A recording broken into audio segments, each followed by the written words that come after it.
Hello, chat. Good evening. Ow. I just wiped my glasses and I wiped that shit in my eyes. It burns! It burns. Just a little bit. Ow. Ah.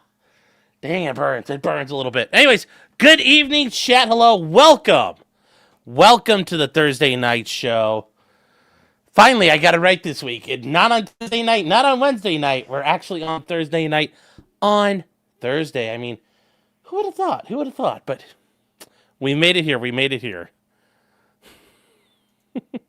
Yes, I'm blind. Welcome to the show, guys. Welcome to the show. If you are new, my name is Sean, also known as Potentially Criminal, and I've been attorney in the Cleveland, Ohio area. And tonight we're going over some serious stuff, and then, I mean, really, it's actually all serious, more or less all serious tonight. You might find some things funny and base, but overall, this is a little more serious show tonight, and then we'll work on that. So let's see, what else you guys say? Demon's Wrath. Been a member for 10 months. Thank you for your support, man. It says, late and girthy. He's rotund. Yes. Stephen Cooper says he's late. He's a U-boat captain. I don't know what I did, but apparently the game's not open. Steam says I'm still playing it. So I guess we've got to rack up like 1,000 hours in that thing before you know it. But yes, the game U-boat, you can find it on Steam. It's a lot of fun. It reconnects me back to my childhood when I played some U-boat games. It's a lot of fun. It's a lot of fun out there, chat. It's a lot of fun. Go sink those convoys. Let's see here. What you guys talking? No, not sure what you guys are talking about, but whatever. I'm not gonna worry about it. Talking about the autism puzzle pieces, so we're gonna skip that. Rob Dorr. Oh, wait, where did that go? There we go. Rob Dorr.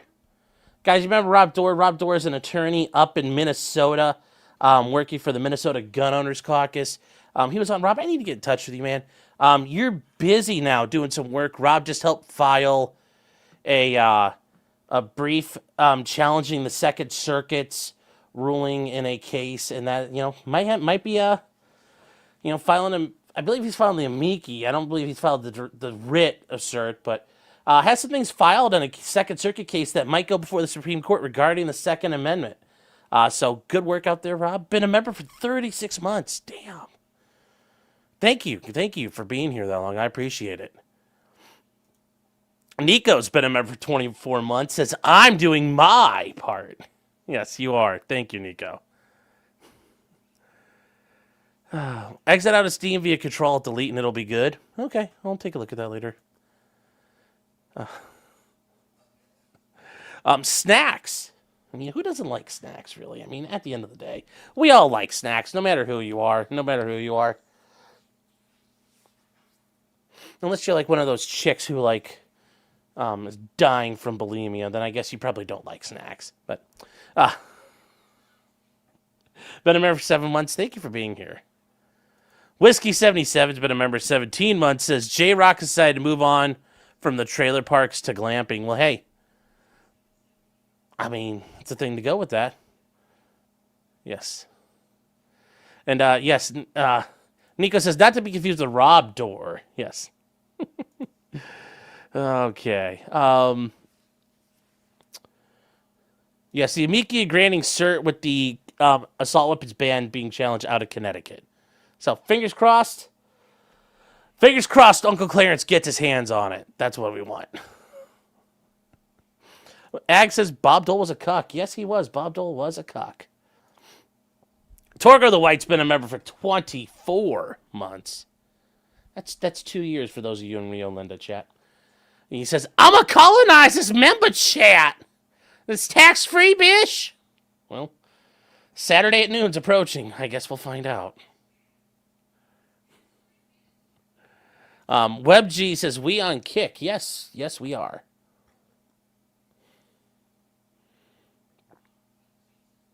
So here. Yes, we need to get Sean monetized. Yeah, get me on the Kick It Center program. So we'll do that. Uncivil Law Kurt, how you doing? Friend of the show. Friend of the channel here, guys. Kurt over at Uncivil Law covered the Trump tariff case, which, I'm not going to lie, the clips I heard did not go so well for Trump. But I mean, oh well. I mean, there'll be another way around it, it sounds like. My day's going pretty well, Kurt. Hope yours as well. I saw a clip of you out there, busting out three wheels aside, doing the squats. Good on you, man. Good on you. Keep up the good work.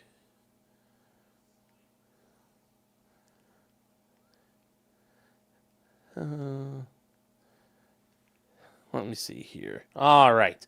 So it is time. Yeah, we got a couple minutes. Let's get started. We're actually going to start early tonight, chat. People who've disappeared, they're going to be like, what do you mean shot started early? Well, we don't have anything to go through. We got nothing came in the mail. I was like Versace, but nobody shot me when I was checking the mail. You get it? Checking the mail. But yes, I love that Eminem quote. I love that Eminem song. It's so fucking hilarious. I have a nice mauve shirt. I mean, it's like red in person. So that's kind of what this is all for. That's what this is all for. It's like a nice. It's like a burgundy-ish red when you see it in person. It's actually kind of nice. It's kind of nice. So. I bet Sean is sad when he checks his P.O. box and it's empty. Well, no, my P.O. box is full of, like, court stuff. But, yes, when it's not, like, potentially criminal shit, I'm like, aw. Oh. Let's see here. What do you... Anna says, I hear you're excited about my move to NYC. Oh, yeah. Well, them free buses, chat. Why isn't my face red? I don't know. It's weird. It's weird, isn't that? Isn't that weird? It gets your noggin jogging, doesn't it? Adam says my commie colored tee. Yes. All right, guys. So it's not burgundy. It's brick red. Okay. Well, we're gonna keep moving here. We're gonna keep going, guys. So let's get started. Oh wow, I only have like 2 things up. Oh god, I fucked up. I didn't put the 3rd thing down. Brilliant work, Sean. Brilliant fucking work. I'll have to work on that later.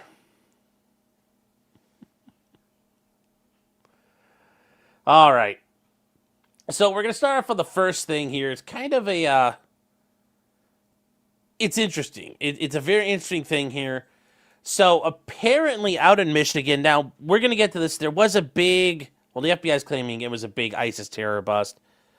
But remember, this is the FBI. So we start off with the premise of, is this really the FBI doing this? Or did they foil their own terror plot? Because the meme is real.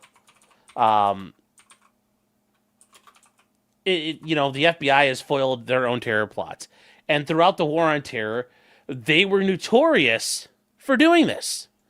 They would especially pick on Muslim men who were younger. They were clearly mentally, partially undeveloped. They might have been, special Fred. But this is something you have to remember. The FBI is very good at foiling their own terror plots. Much like the Whitmer case, as Radix Verum is always out there pushing for and making sure people never forget.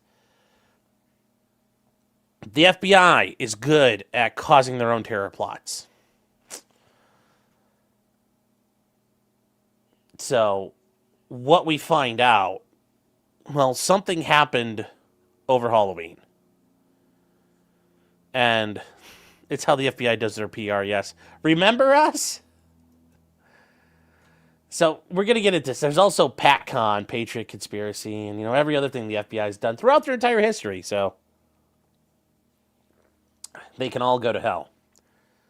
So, something happened here on the Yes, the FBI is following the bust a retard doctrine, yes. So, what happened here? So, a bunch of guys were arrested in an alleged terror plot And the idea was over Halloween and the weekend they were going to launch an attacks, kind of like what happened in Paris when the Bataclan massacre and all that stuff happened. Oh God, it's been years now, over 10 years now, when they shot up a nightclub and attacked, and the French had to send in their like tier 1 counter-terror police units to kill these guys. So there were a bunch of guys in the eastern part of Michigan. You're like, wow, it's almost like it's a Dearborn. Oh, how did you guess? How did you guess, chat? How did you guess that one? That's interesting there. That sounds like you're thinking here a little bit. My ad blockers are on. There's nothing I can do about it. Like, it's showing up, so I turned the ad blocker off, but it's still there. So anyway, there are a couple of guys here facing terror charges. They were out of Dearborn. There was another guy arrested in New Jersey, but yes, Mohamed Ali, I think he's missing a couple vowels there, and Majid Mahmoud faced charges of receiving, transferring, and attempting to transfer firearms, ammunition, knowing and having cause to believe that these would be used to commit a federal crime of terrorism. So what does that actually mean? Well, we're going to get to it here, but they try to roll out the things they had. They had AR-15s. Okay, well, so what? They had tactical gear, which, oh no, they had chest rigs. Like, wow, the most basic bitch of load-bearing equipment you can have besides a belt. Literally, you just throw that over your shoulders and you have magazines in front of you. It's not, like, oh, tactical gear. No, the FBI, like, what do these guys have? Did they have bombs? Did they have, like, real stuff? It's also Condor. It's like the China-made stuff. So these guys are facing a lot here, but we're going to get into the actual complaint they have. But there's some basic stuff that happened with this. So these guys were followed as they're going to gun ranges. I mean, and the FBI's released stuff as of October 24th. So, like, these guys were actively being investigated. And here's where it starts to get a little fishy. A series of encrypted calls recorded by a confidential source. What was this confidential source exactly?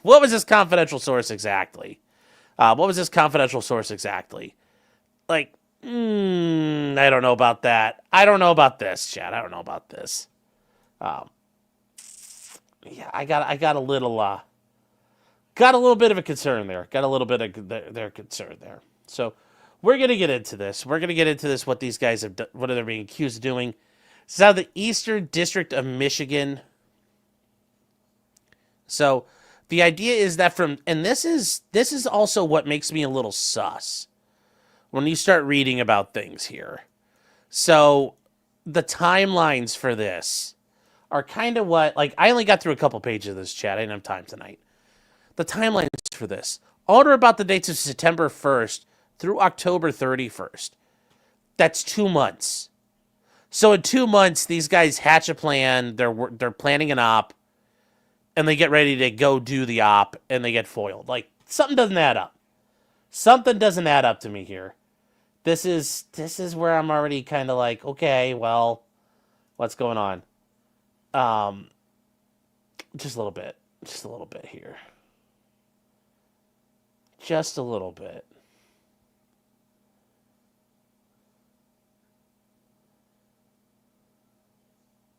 Let me see. Where is...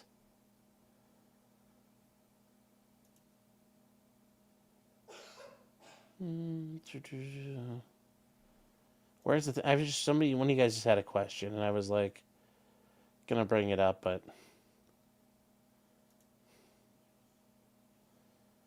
yeah, okay, there, I found that comment I was looking for. Now we're ready to go. Chat. So the criminal complaint is based on these facts. Like, okay. And notice we have an FBI special agent. He could totally be trusted. So his name's Nicholas Check. So we're gonna check it out. Now, they talk about these people here. Person 1 is a juvenile. Okay, so the juvenile's not listed, but the juvenile can still be prosecuted under federal law. Then a guy named Mohamed Ali. They're U.S. citizens. Person 1 and Ali were referenced in third-party conversations conducted in July, September, and October via encrypted communication, in which all individuals stated that brothers, to include one in Ali, are planning to conduct a terrorist attack in the United States on behalf of a foreign terrorist organization, ISIS. Additional steps reveal that they revealed that Majid Mahmoud was a co-conspirator. So what happened?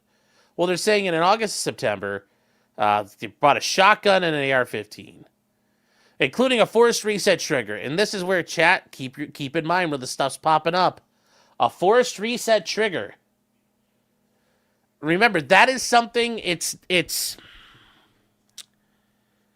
a trigger that when the weapon cycles, it forces itself to reset and you can pull the trigger again. And it allows you to do an accelerated rate of fire. So just like binary triggers, they're going to be going after stuff. Now, the other guy, Mahmoud, also purchased an AR-15. Once again, that is legal. Nothing is illegal there yet. In October, he purchased over 1,600 rounds of ammo. That's not illegal either. That's actually an effective way. That's a case and a half of ammo. You should buy in bulk. It saves money. Your UPS guy will hate you, but it saves you money. So September and October, person 1, Mahmoud, co-conspirator number 4, co-conspirator number 5. So unindicted co-conspirators, probably snitches, probably informants. Who knows? Who really knows with these guys? I don't trust the FBI at this point. They practice shooting firearms. Okay. I believe this was to develop their firearm skills in furtherance of an attack. Or maybe they were shooting. I don't know. They also practiced on September 25th shooting at a gun range together. And then Ali and the co-conspirators each brought an AR-15 to the range. They separately practiced shooting together at a gun range on the 8th. Then Ali Mahmoud, the co-conspirator, practiced again on the 16th. Okay, so far, nothing illegal. They also went to another range on October 17th. And most recently, they all went ahead and were shooting again. So, where are we at? I don't see the problems here. Now, here's, okay. They met on multiple occasions, including at parks in and around Dearborn on multiple nights in October. On 10th, they met in a park and retrieved an object from the trunk of the vehicle before bringing it to a wooded area. In addition, they also traveled together to scout locations in Ferndale, Michigan. Well, remember, chat, reconnaissance, gotta reconnoiter. You gotta plan your work and work your plan, so that means you have to make a plan.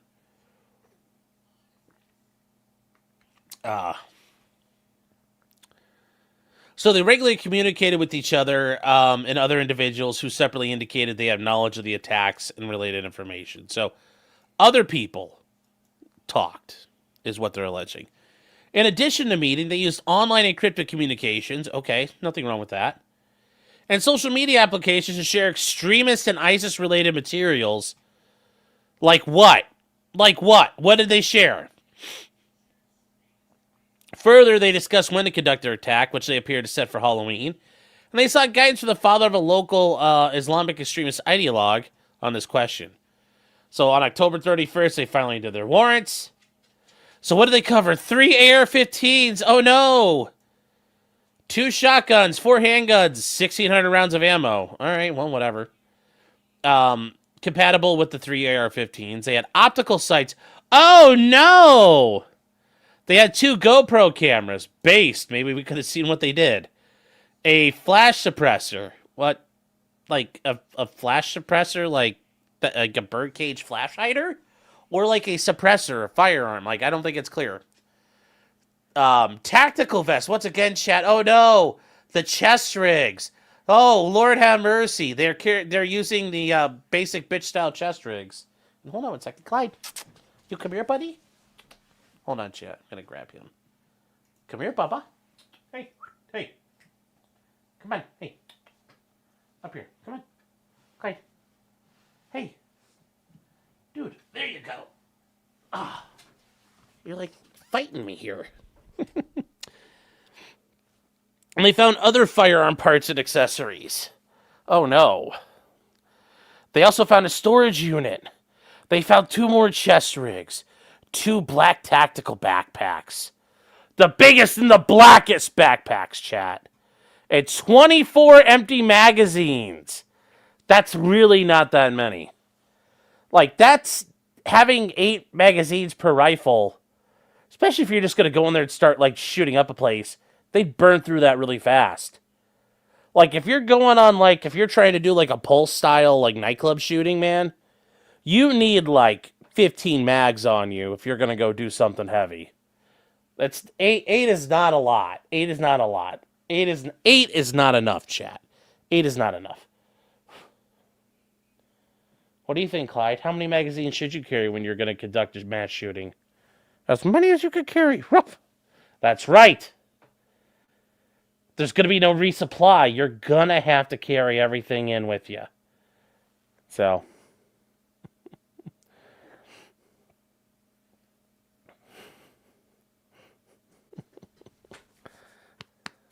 Yes, Clyde says 69. But yes, as many as you can carry. Especially if it's a one-way trip. Which this would have been. If they really were doing this, this would have been a one-way trip. Why not carry whatever you can get? So, yeah, I'm an FBI agent. Yeah, I don't fucking believe you. Blah, blah, blah, blah, blah, blah, blah. Blah, blah, blah, blah, blah, blah, blah. I don't really care. The probable cause. Okay, so ISIS is a foreign terrorist organization. Yeah, well, yes. So, guys, going back to 2004, Al-Qaeda in Iraq, AQI, was then known as Jamaat al-Tawhid wa al-Jihad as an FTO, and they were designated specially designated global terrorist group. And then later on, they added the alias of the Islamic State of Iraq and the Levant, ISIL. And then what did they become? Well, they added on the final, thing here. The Islamic State of Iraq and Al-Sham, ISIS.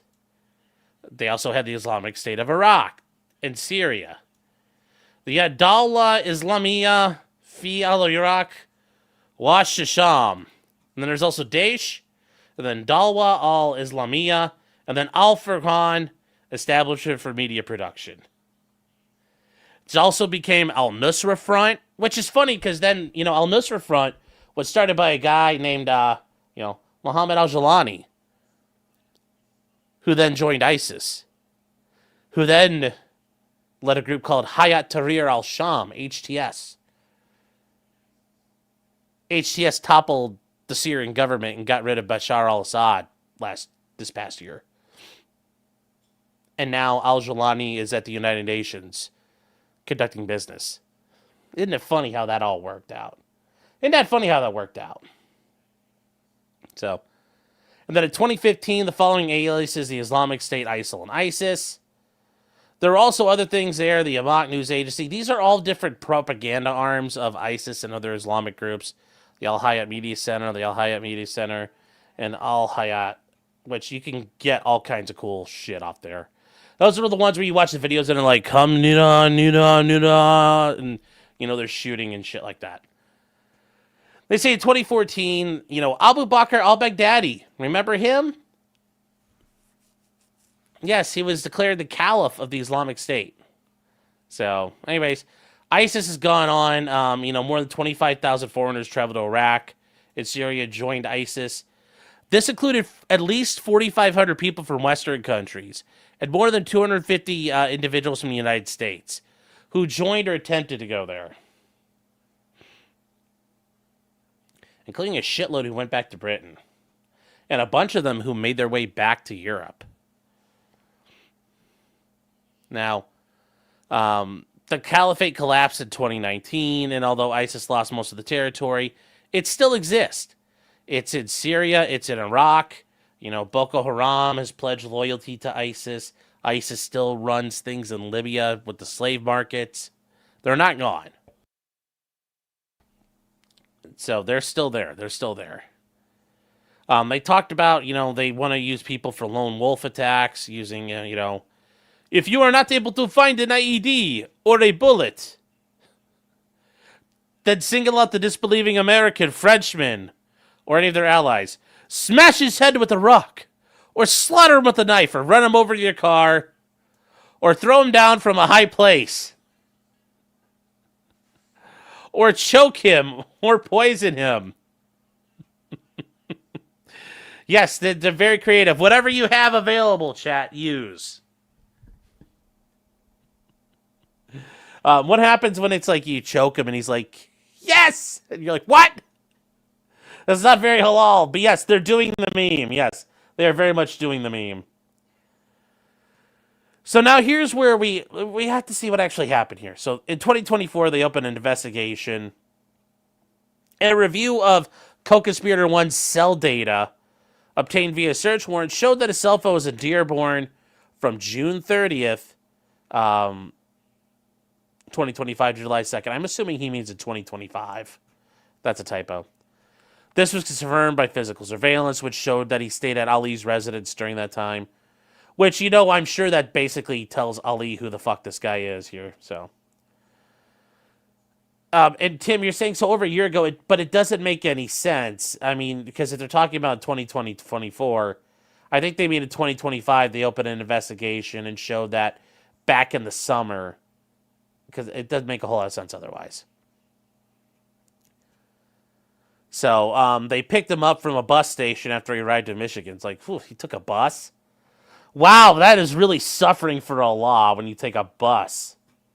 That is rough. That is rough here. But hey, he did it. So what do they do here? Well, their physical surveillance confirmed that conspirator one left Dearborn and returned to his U.S. residence. He stayed in the U.S. for 2 days before traveling overseas. Where did he go? Where did he go? What happened? What happened, chat? It doesn't say. Upon his arrival, he was interviewed by Border Patrol. You'd think that would tell them the jig is up.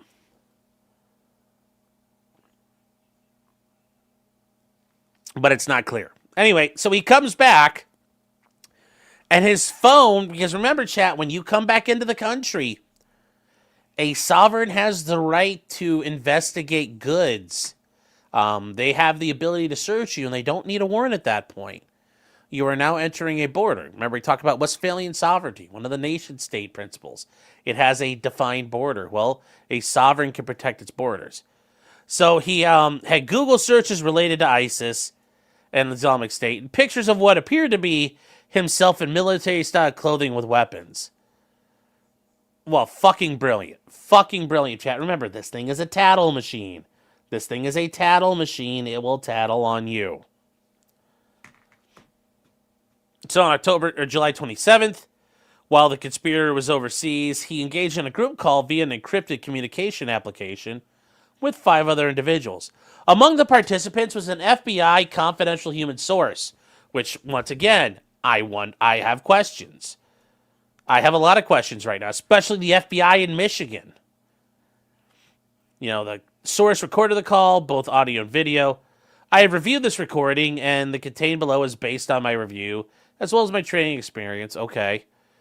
Person 1, Ali, and Mahmoud do not appear to have been part of this group call. Okay, then why are we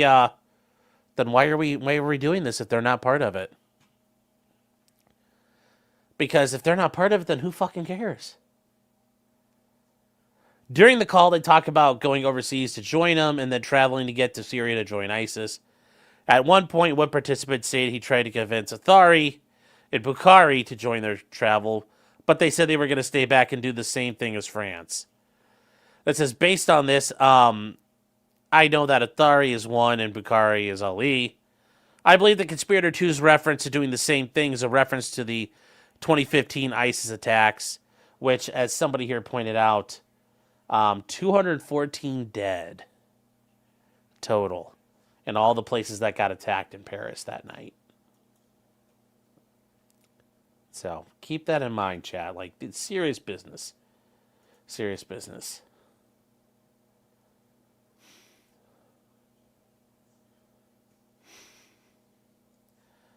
Monrez says, I'm not sympathetic to stinky desert people. I'm not worried about them. I'm worried about what the FBI is doing. So they talk about these, and they say, yeah, we're not coming back. Bro, we are going to die there in Syria, inshallah, meaning the will of Allah, unless the Emir sends you to Paris for a 2015. Then they also, Conspirator 1 then asked if the 2 brothers were actually going to do that, to which Conspirator responded that they would as soon as we get a commander. If we don't, then they are going to wait. And they assess the term commander as a reference to ISIS officials or authority granting permission to conduct or facilitate the attack. Now, they're claiming that this guy had the cell phone number saved as Athari and the other phone number saved as Bukhari, which those are weird. I guess I don't know if those are like nicknames in the Arab world, but whatever. Tim says the FBI is arresting them and you're mad? Well, are these guys legitimate terrorists? Or is this the FBI fucking around again? And it's the same FBI that fucked around in the Michigan case. So I have a lot of questions. So conspirator number 1 responded that if they are going to conduct an attack, they have to wait until after we leave. Because conspirator 1 was at their house and they're going to know who I am. I'm cooked. Well, wow. Well, that's interesting. Then in September 2025, another group call took place. Present on this call were the conspirator, the source, an undercover agent, and an individual the FBI believes is located overseas. Remember, guys, on this call, when you're on a call discussing shit, there's a good chance the feds are involved.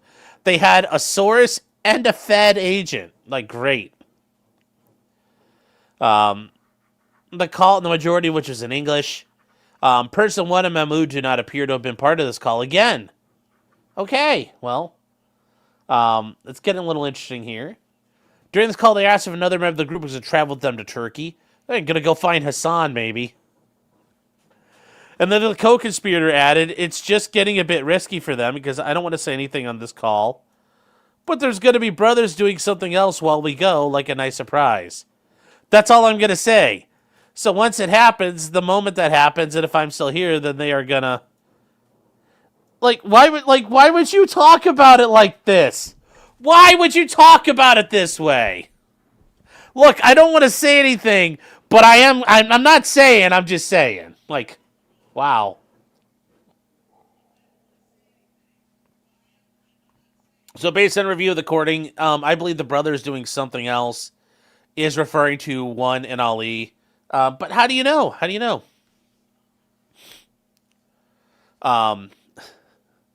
Then a third call took place between conspirator 1, co-conspirator 2, 3, the snitch, and the undercover. The majority of this call was in English. Okay. I reviewed portions of this call. Once again, they do not appear to have been part of this call. So other people are what are they doing here? I need to know where these guys come in. So once again, they keep talking about stuff. He says, I'm even thinking of pulling an Athari, but probably not here, probably over there. But when's he going to do his magic? Not magic. So...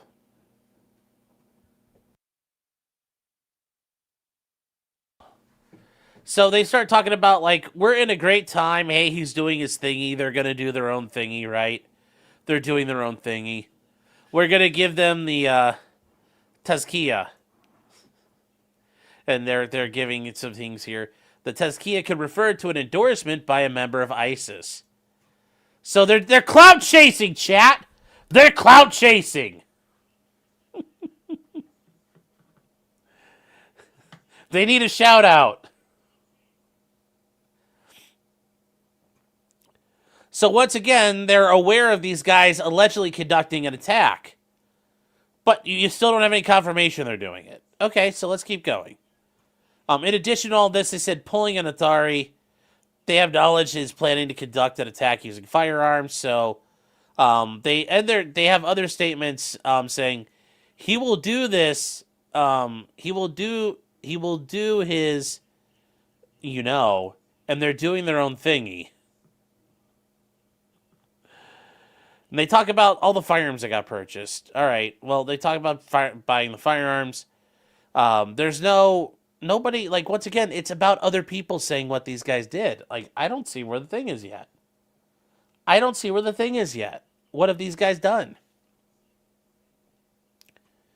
So they talk about, and this is a Michigan thing, chat. So you're going to see this here. He's applied for licenses to purchase firearms, license purchase permits. Michigan's a weird state for being in the Midwest. It's always had some weird fucking gun laws. Some weird ass gun laws. Missouri Battle Flag says that's hearsay. Yes, but basically almost all search warrants are hearsay. Like, that's part of the thing. So, they point out that all 4 of these were approved and still available for use. The address he provided were there. And they said that, these haven't been returned because nothing happened here. They went ahead and showed that he had debit transactions for different places called Scope List Online. What did he buy? He bought a Beretta A300 Ultima 12 gauge. Why would you buy this? For a fucking murder spree. Why would you buy this for a murder spree? That is not, you don't need a shotgun. You need pistols and handguns. I get it. The Christchurch guy, when he went into the mosque, he just unloaded on those guys with his semi-auto shotgun. But all he did was boop, boop, boop, boop, boop, and then threw it down. No point to it. Just use rifles. But anyways, that's what he bought. You're like, why would this is not set up to go kill people. It's not set up. He also bought an EOTech XPS2, which is not bad. He bought a Unity mount. Oh no, chat. Oh no. Oh no, chat. And the funny thing is, EOTechs were originally made in by Level 3 systems for a while, for a long time up in Michigan. Also, Trigicon is out of Michigan too, up their way. Yes, you take a shotgun for a murder spree. It's not the if you're gonna do it Counter-Strike style and bring the noob cannon. If you're gonna do it, I agree with the Benelli M4 or I agree. Gotta have the noob cannon if you're gonna do it. So they talk about these holographic weapon sights. Yes, they're built for close quarter engagements with fast-moving targets. It's not fast-moving targets. It allows you to have a faster acquisition of your target. It allows you to acquire your target with both eyes open, allowing you to enhance your field of view and your situational awareness. It has nothing to do with the speed of the target. It's about your ability to handle the weapon in a faster way. So, he says, I know that in mass shootings, the attackers seek to gain tactical advantages over their targets and victims. You don't fucking say every murder in history does that. Another picture found in the cloud revealed a Daniel Defense. Uh-oh, chat. This is how we know it's fake. This is the false flag weapon, a Daniel Defense M4. Ooh, they scraped together some funding for these boys. So yeah, he's got the EOTech, and he's got a decent flashlight on this. Huh. And he's got a grip. Wow. But then we see he went to Palmetto State Armory. He got a PSA Saber 16-inch, which I've heard okay things about him. And that's what he bought. He bought kind of a basic bitch AR-15 there. So what else did he buy? He bought tactical pants which can hold magazines. That's such gay gimmicks. You're better off just carrying a satchel full of magazines and just fishing them out of there at that point. I don't know why. But hey, these youngsters were bought up all the tactical bullshit there. So they went ahead to Primary Arms. And they went to Brownells. It's shout out to Primary Arms. Shout out to Primary Arms. They went on there. He got a BC gunfighter, vertical grips, a Surefire Pro Comp muzzle brake, a Geisley automatic super dynamic 3-gun trigger, which and they cheaped out though and got the blems. Fucking brokies. So Brownells went ahead and told them what they did. They got stocks, and then they got grips. They got some more Magpul stuff. So they bought Magpul stock. They bought a Magpul grip. So they also found out that they had a $470 debit transaction to Rare Breed triggers who use a forced reset trigger. And only for Rare Breed, and this is something I need to go over, given their bullshit they pulled with the DOJ and how they're suing people now, this is fucking fitting that these guys are being tied to a fucking terrorism attack.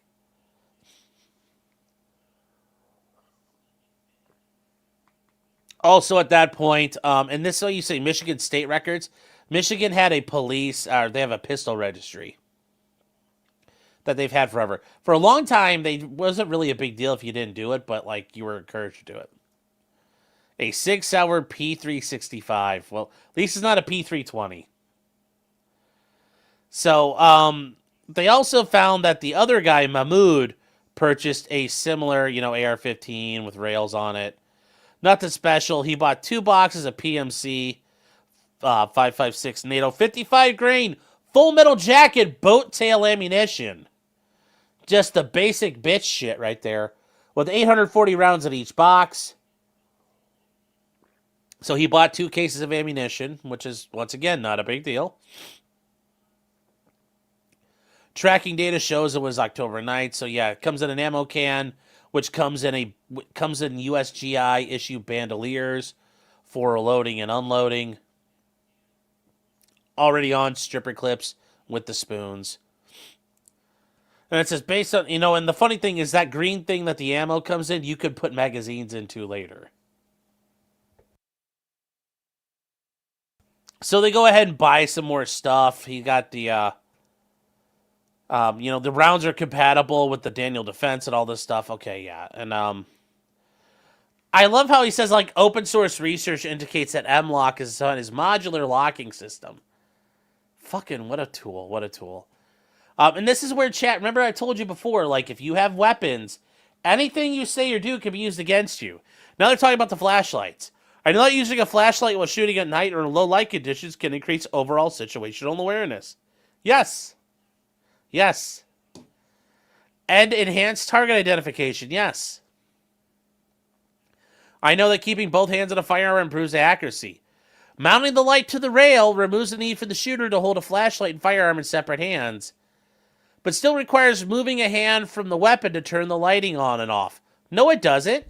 If you're holding a rifle and the way you have it set up, on, off, on, off, on, off. I don't have to use anything but my thumb for my rifle. So no, you don't have to change your grip. That's a little gay there, but it increases the shooter's efficiency. Well, yes, it can. So they also bought, shout out to Hollow Sun 510C red dots with the magnifier combos. Shout out to Hollow Sun, the Chinese EOTechs. Yes, the red dot sights are added to weapons to supplement or replace the iron sights. Once again, yeah, we all agree. They're practicing at shooting ranges. Now, here's the thing they use. They use the pen register to trap and trace, meaning they get everything coming in and out of his phone. They had a wire going, chat. They were surveilling all his data. They were on to him. He went to a place called Downriver Guns, which, like, if I live close enough, I'd be like, we need to go on the road, chat. So what did they do? Well, they went to the store, and the store immediately cooperated. They're at the Belleville, Michigan location. These guys purchased 2 targets and 2 boxes of ammo. Oh wow, 40 or 50 round boxes. Oh no. 1 hour of range time, and that Ali paid for a second shooter on the lane rental that day. 100 rounds of ammunition in 1 hour is not that much. That's 3 magazines plus 10 rounds. So they each bought their own AR-15s. Once again, no big deal. Who cares? So this is these guys with their AR-15s at the range. Go pew pew pew pew pew pew pew pew pew pew pew pew pew pew. This must be the co-conspirator who's not listed because somebody probably talked. Justin Hancock says, how much goat-related pornography? I don't know. There's certainly probably some. So they go through again. These guys, like, once again, where do we get to the part of them actually wanting to kill people here? Like, we don't have, we don't have anything here. So,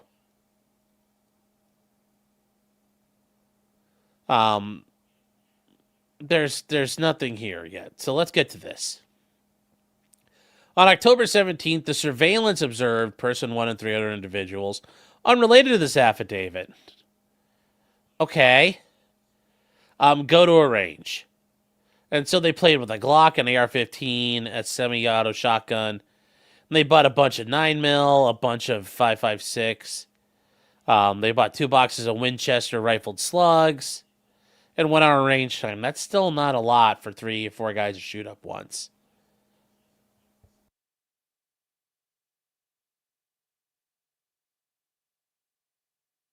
Okay, well. They say the 2 agents who did not identify themselves and who were in unmarked clothing intentionally placed themselves near person 1 and the 3 other individuals while they shot. So, yes, they hung out with them. They observed the guy shoot the Glock handgun. Okay, once again, not illegal. I still don't see the crime yet.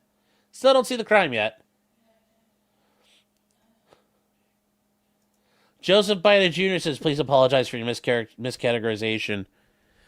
You had showers with your daughter. Sir.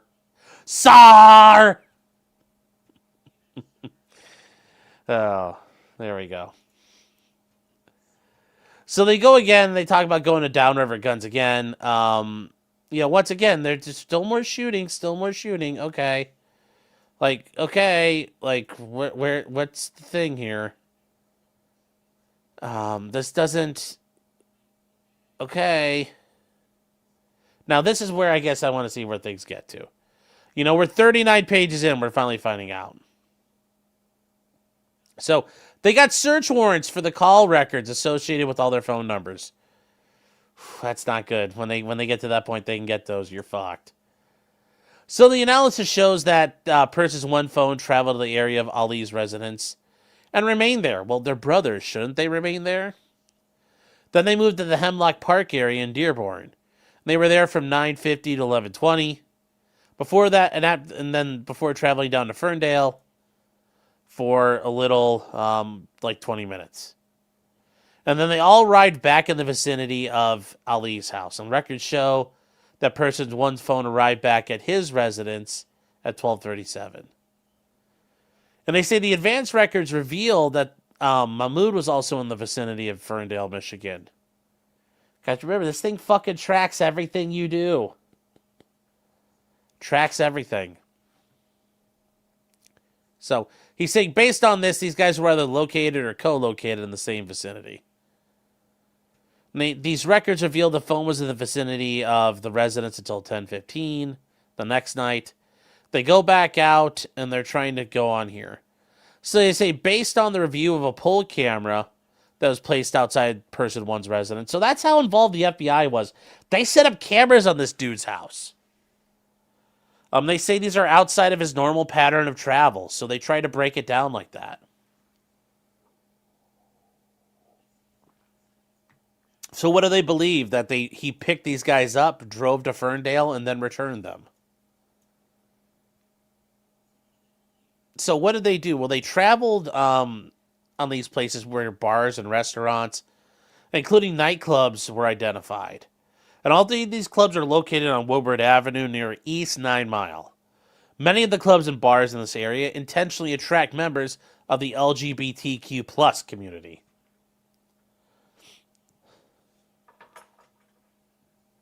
So that's what it looks like. They're going to go after the hecking gays, chat. It's like, but it's their culture. Given that these guys are all under 21, I believe it's unlikely that they travel this area to drink alcohol. Well, they're also Muslims, so there's a presumption that they wouldn't drink alcohol anyway. And they said, knowing, and they go back to the call here from the co-conspirators, stating, knowing that Athari, it's the attack probably going to be like at a club or a disco. a discotheque.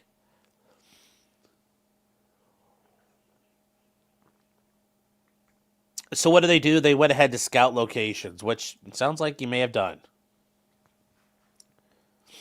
They're trying to recreate the Ready or Not mission. Yeah. They're like, we're just doing it for the LARP. You know, we wanted an immersive experience.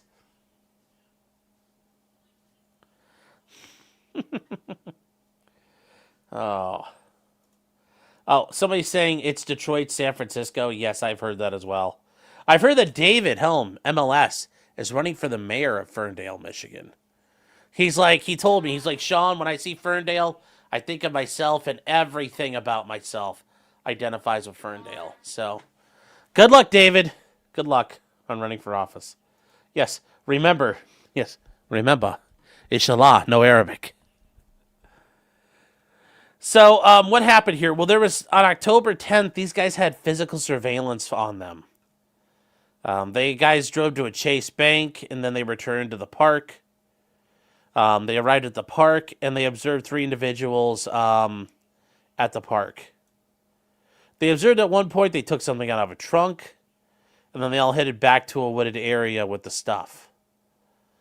And they say prior to that, everybody left, but they didn't determine that. So they went ahead and observed these guys drive around Dearborn, Michigan. While driving around, they pulled over. Person 1 opened the trunk and then got back in the car. And it says 40 minutes later, they exited the passenger side of the vehicle and briefly opened the trunk before re-entering the vehicle and departing. And then it says 2 minutes later, they arrived in the vicinity of person 1's residence. Now, guys, this is where if you think you're being attacked, you think you're being surveilled, there are ways to break surveillance. But these guys didn't even realize they were under surveillance. You know, you have to notice things. And there's all kinds of tricks and tips to notice surveillance when it's being run on you. So, hold on one second. Is 2.0 singing again? I don't know.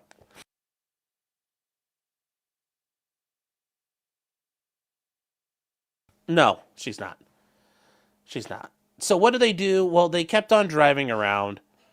They were also observed exiting the vehicle and entering the vehicle. Together, they drove down to Bish, or Market, at Dearborn before traveling to Lapeer Park in Dearborn. The 3 were observed sitting on a park bench under a pavilion and later on the lawn north of the pavilion. Then they went ahead and drove away. And this is true. This is fieldcraft here. If you meet in a public area to discuss illegal activities because you're evading audio surveillance, and that is correct, and you avoid eavesdropping from family members, that is correct as well. If you go out and talk out in the open, nobody can hear you. Nobody can hear you.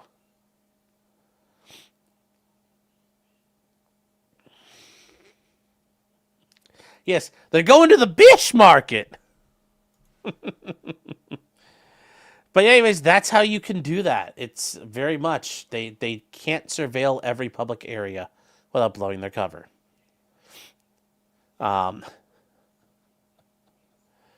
You know, they claim this reflects their plans of being attacked without being detected. Okay.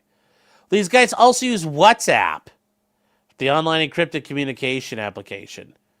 Well, WhatsApp isn't it's encrypted automatically. Like, I don't think they realize WhatsApp specifically is encrypted. Signal's safer than WhatsApp. But yes, they use one online encrypted communications application. Okay. So what do we know? What do we know? Well, they had a group and there were 125, communications within the group. Okay. Okay. That's fine. So he's talking about purchasing weapons, trips to the gun range. Okay. And the WhatsApp pen registers on the trap and trace records reveal multiple communications from person 1 to the group from the 17th to the 26th. Okay.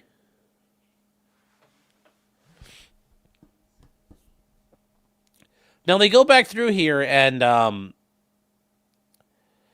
this is where do they get all this information? This is kind of what I want to know. But they talk about the online communications where others described that there was going to be an attack. Well, that doesn't mean anything here. But now we get to it. And they say, Ali told person one, we've got some new plan for real, for real. Oh my God, these guys are Zoomers. We're going to talk with Majed, and we, blah, blah, blah, blah. And then person one asks, is there a new plan or is it just like... And Ali responded, some of the same old maybe. And they talked about regarding their plan, they intended to visit a gun range in order to learn how to shoot. Okay, fair enough. Yeah, where's the illegal stuff? I don't know. Where is the illegal shit? You know, it's not... There's nothing here. This doesn't tell us anything. This doesn't tell us much here. So he says, no, God willing, we will still talk. And the guy says, no, I need to know, is there anything changing with the... And he's like, no change.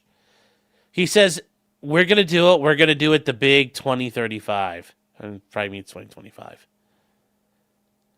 And they say, he says, we'll talk, God willing, me and blah, blah, blah talked about it. He says, look, after today, you guys are going to go to the range 100%, right? And the kid's like, God willing. It's like, he says, when you go, God willing, inshallah. You going will also be another factor to prove like the change. It will all make sense later, but you just try to shoot, just learn how to shoot. It's not as easy as you think. Well, that is true. That is true.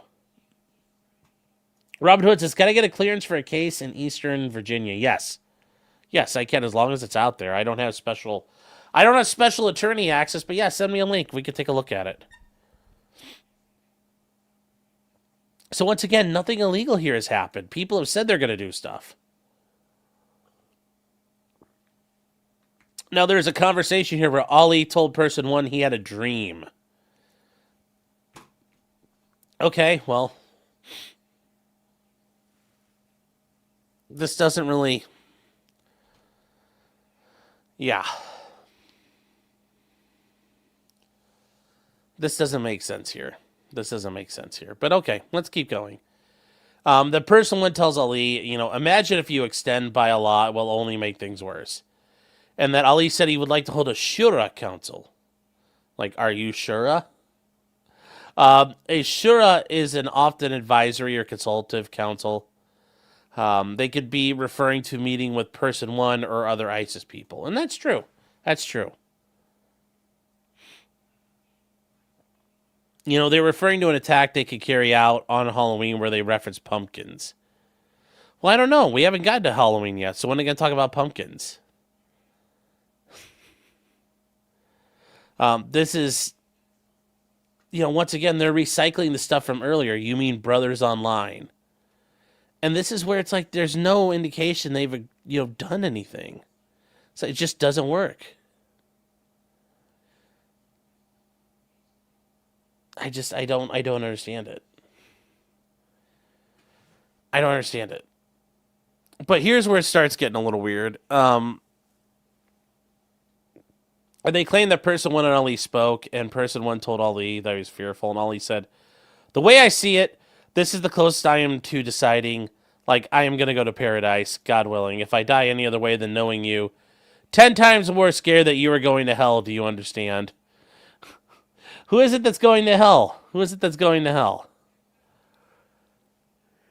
I mean, really, this is just... There's nothing here yet. Where's the crime? They're going to do something on Halloween. They're referencing pumpkins. Okay? And then they're talking about all these exchanges. There must have been wiretaps of the house or something, or the phones there. He says, I got to do the pumpkin for real. And then somebody from if you don't do the pumpkin, I'm going to slit my wrist. It says, based on those statements, I also believe the person they referred to as pumpkins or pumpkin in these situations. They're referring to Halloween as a potential day of attack they are plotting. An attack they understood could result in their deaths and martyrdom. Yes, they would be such martyrs at that point, being so young and carrying it out. So that is, once again, though, we've gotten how far into this? Where is the crime still? We got somebody who may not have put their nods on correctly, but that's not really a crime. So what do we have here? They talk about these other conversations where person one insisted their plan should remain as is. He told Ali, who appeared to reference another attack date, the thing is that your day is way too close to a red line. Then Ali asked what the person meant by too close, and Ali responded that, it's his that it is like to close some. And then after this, shortly after, they said, there's no point in extending, you're not being deep. And he responded, it is, because you only get one chance at this. It's like, well, that is interesting for Nick. And they say later on, this is where, like, it's show it, like, get to the, it's like watching, oh God, what's the name of the dog on Itchy and Scratchy? Where Homer plays him. Poochie. This is so bad. He rents a storage unit. Oh, no. I don't care they rent a storage unit. They share Islamic extremist content. Okay, I'll share all kinds of content with people. Still, like, what are we doing here? This doesn't make any goddamn sense. This doesn't make any sense here. Like, oh no, they've got maps to Syria and ISIS. Oh no! Like, it's a timetable of a member of the Islamic State. Okay. They talked about weapons handling exercises. Yes, that in theory, you could have that issue. So, there's more of this timetable of members of the Islamic State. Like, okay. They revealed that somebody loaded up a bunch of digital copies of magazines and other magazines that are out there. He says, based on my training and experience, I know that that Dabiq and Rumia are the English language online magazines published by ISIS and supported by ISIS people. Tim is saying, this foundational, you seem to think they actually have to murder people. They don't. I understand, but when are we going to get to their plot? When are we getting to the plot yet? Because we haven't gotten to the plot, Tim, and we're like, I still haven't found the plot. Now, Ali's Instagram contained an account by Anwar al-Awlaki, and guess, guys, he's the guy who got hit with a drone strike by Obama. He was an ISIS judge and legal theorist killed in Syria in 2017. Yes.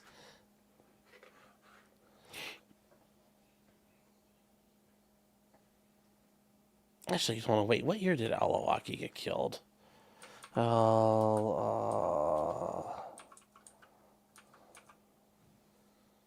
al-Awlaki. Yeah, he died 2001 or 2011, not 2017. That's why I'm a little confused by that. But yeah, it's 2011. Videos of the 9/11 hijackers saved on September 12th. And video of the first 9/11 tower collapsing from July 25th. And they say, over the course of the communications, person one communicated online with somebody else who identifies themselves as Mujarin, a section of the Al-Hol internally displaced persons camp in Syria.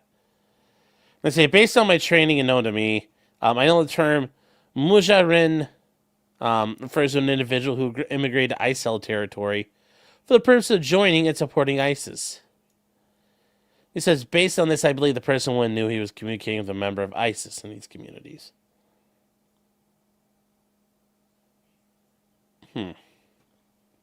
Maybe. Graham says, Obama killed a judge? What a fascist. Yes. Killed an Islamic judge. I guess it doesn't count. So they said person one also communicated with a Syria-based individual with Instagram, which they very quickly moved to WhatsApp. So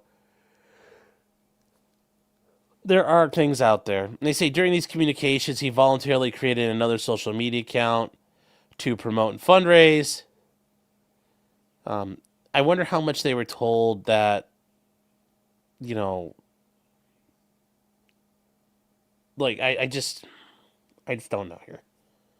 I just don't know. They go on to talk about that, these social media accounts were used to send money to this individual. And yeah, that becomes an issue about aiding and materially supporting terrorism. They talk about the evidence seized.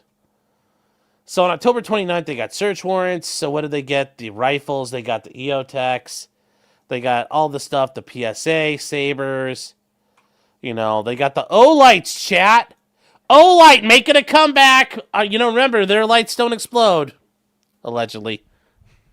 But yes, we're getting more and more. We're getting like callbacks through like the cringe of the gun world. The Beretta 12 gauge shotgun, the 6-hour pistols, the CZ pistols, which very hipstery, these guys. So I give them some credit for thinking of buying it. The GoPro cameras, the stainless steel knife with a black sheath. Oh no, a tactical flashlight. Oh no. The one guy with his box containing an AR-15. Like all of it was just. I mean, I don't, yeah. But they go through all this: a weapon sight, flashlight, optics, sling mount, laser. Yes, one guy kid his rifle out all the way. Properly done. Properly done. So in the other guy's residence, they found his AR-15, the 2 boxes with 1,600 rounds. He had a JP Enterprises silent spring, and a Geisley automatic super dynamic.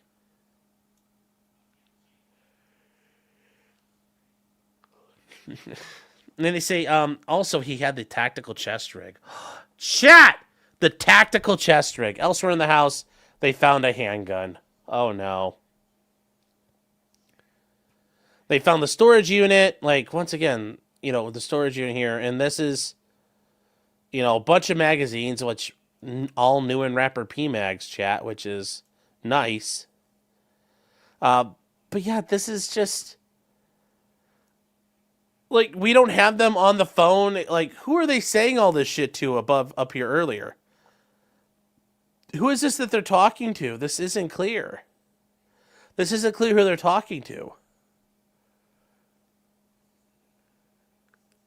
I mean, that is a serious concern that I have here. Can we pay Sean to TLDR this? I don't see what these guys have done so far that's illegal. It's some people saying they did something and then they're claiming they have access to statements from these guys, but it doesn't say how they got them. So, I'm a little sus on this one. I am a little sus. And I am going to... We're going to put this one out of the way for a second here. Hey, chat, give me 1 minute. I will be right back. But yes, May says TLDR. Can I read this? Yeah, the FBI, it's like, I don't, where is there, like, there used to be more. Why is there no more? So, I will be right back, chat. Give me 1 second.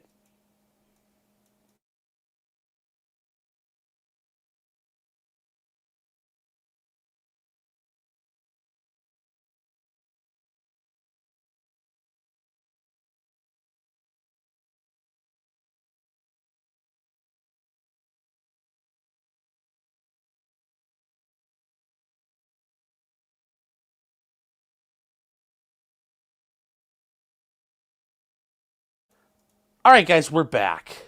Yes. ICE is saying, I thought this was America. Once again, guys, sure, like, what do they do? Like, I kind of want to see for real, what did they do? Like, all this, stuff for the guys talking, well, like, I want to see it. I want to see what happened here. Because right now, I'm just not, this is where, when the FBI does this, I'm like, why should I trust it? I need a lot more to work with because I don't trust the FBI. So that's my problem here. That's the problem I have with this. And once again, if there's evidence out there to the contrary, I'll support it. Cool. We'll take care of it then. But in the meantime, like, I need a little bit from them. I need a little bit from them. Like, how are these guys, were they intercepting the phone calls? Did they get a wiretap eventually? Because it sounds like they might have.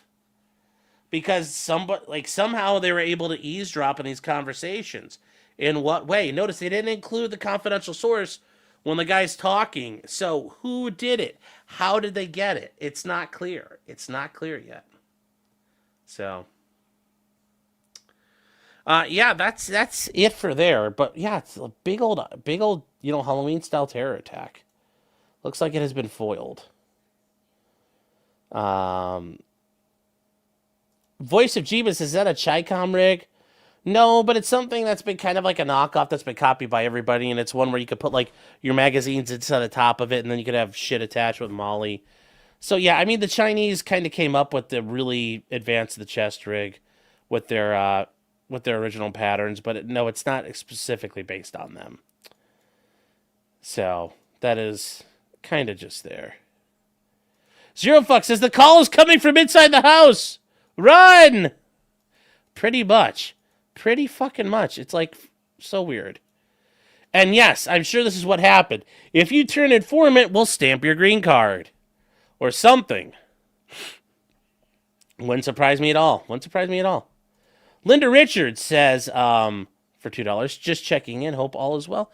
It is very well. Hope you're doing well. Thank you, Linda. Anonymous for $5 says, what is the crime? Eating a succulent Arab kebab.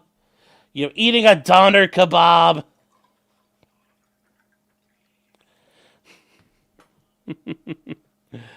Summonable Trap is a new member. Thank you. Thank you for your support. I hope you guys are doing well out there. Yeah, the feds arrested another group, kind of. Yeah, that was kind of affiliated with it. Yeah, another group in New Jersey. Robert says, I absolutely agree. The FBI should have waited, and then we could complain about them having this information and not doing anything. That's not what I said at all. It's just, once again, I'm sorry, but the FBI doesn't get the benefit of the doubt from me at this point.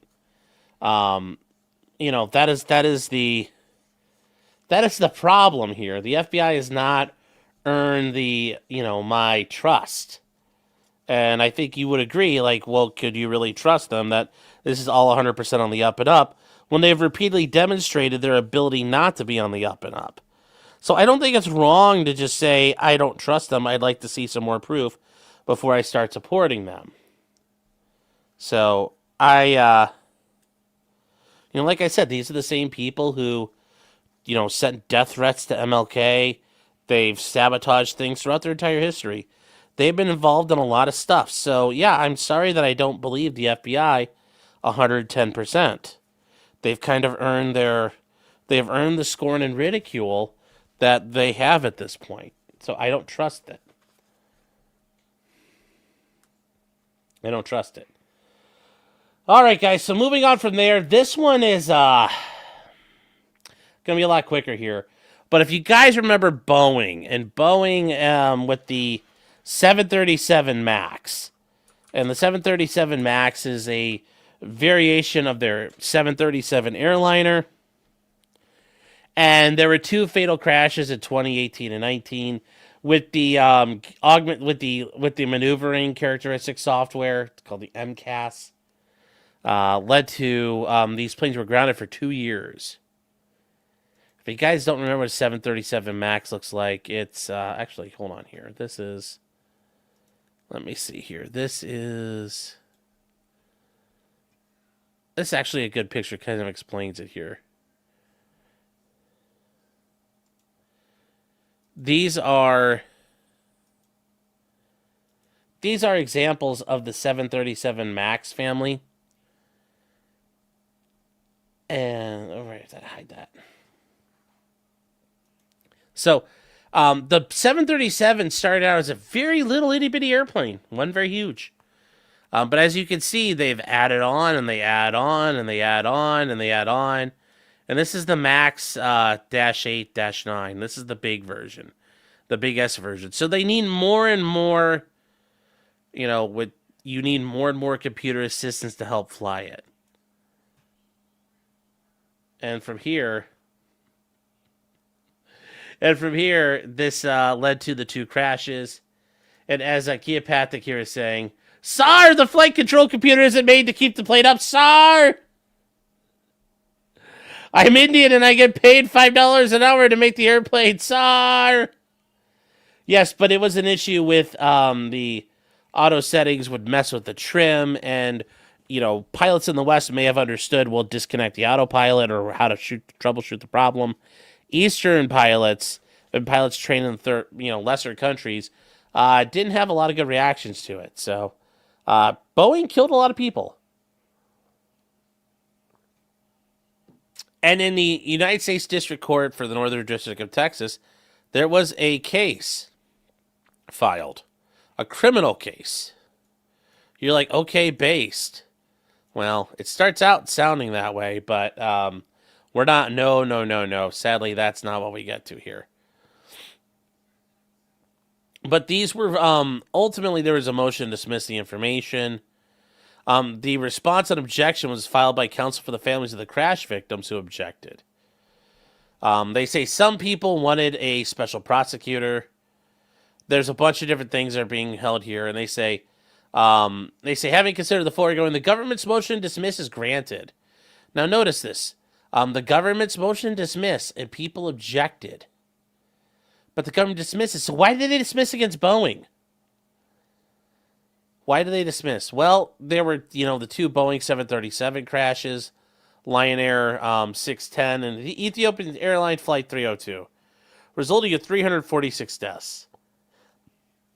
So the government charged Boeing with conspiracy to defraud and simultaneously entered into a deferred prosecution agreement in January 2021. On May 2024, the government notified that Boeing breached the deferred prosecution agreement for failing to design, implement, and enforce compliance and ethics programs to prevent and detect violations of U.S. fraud laws.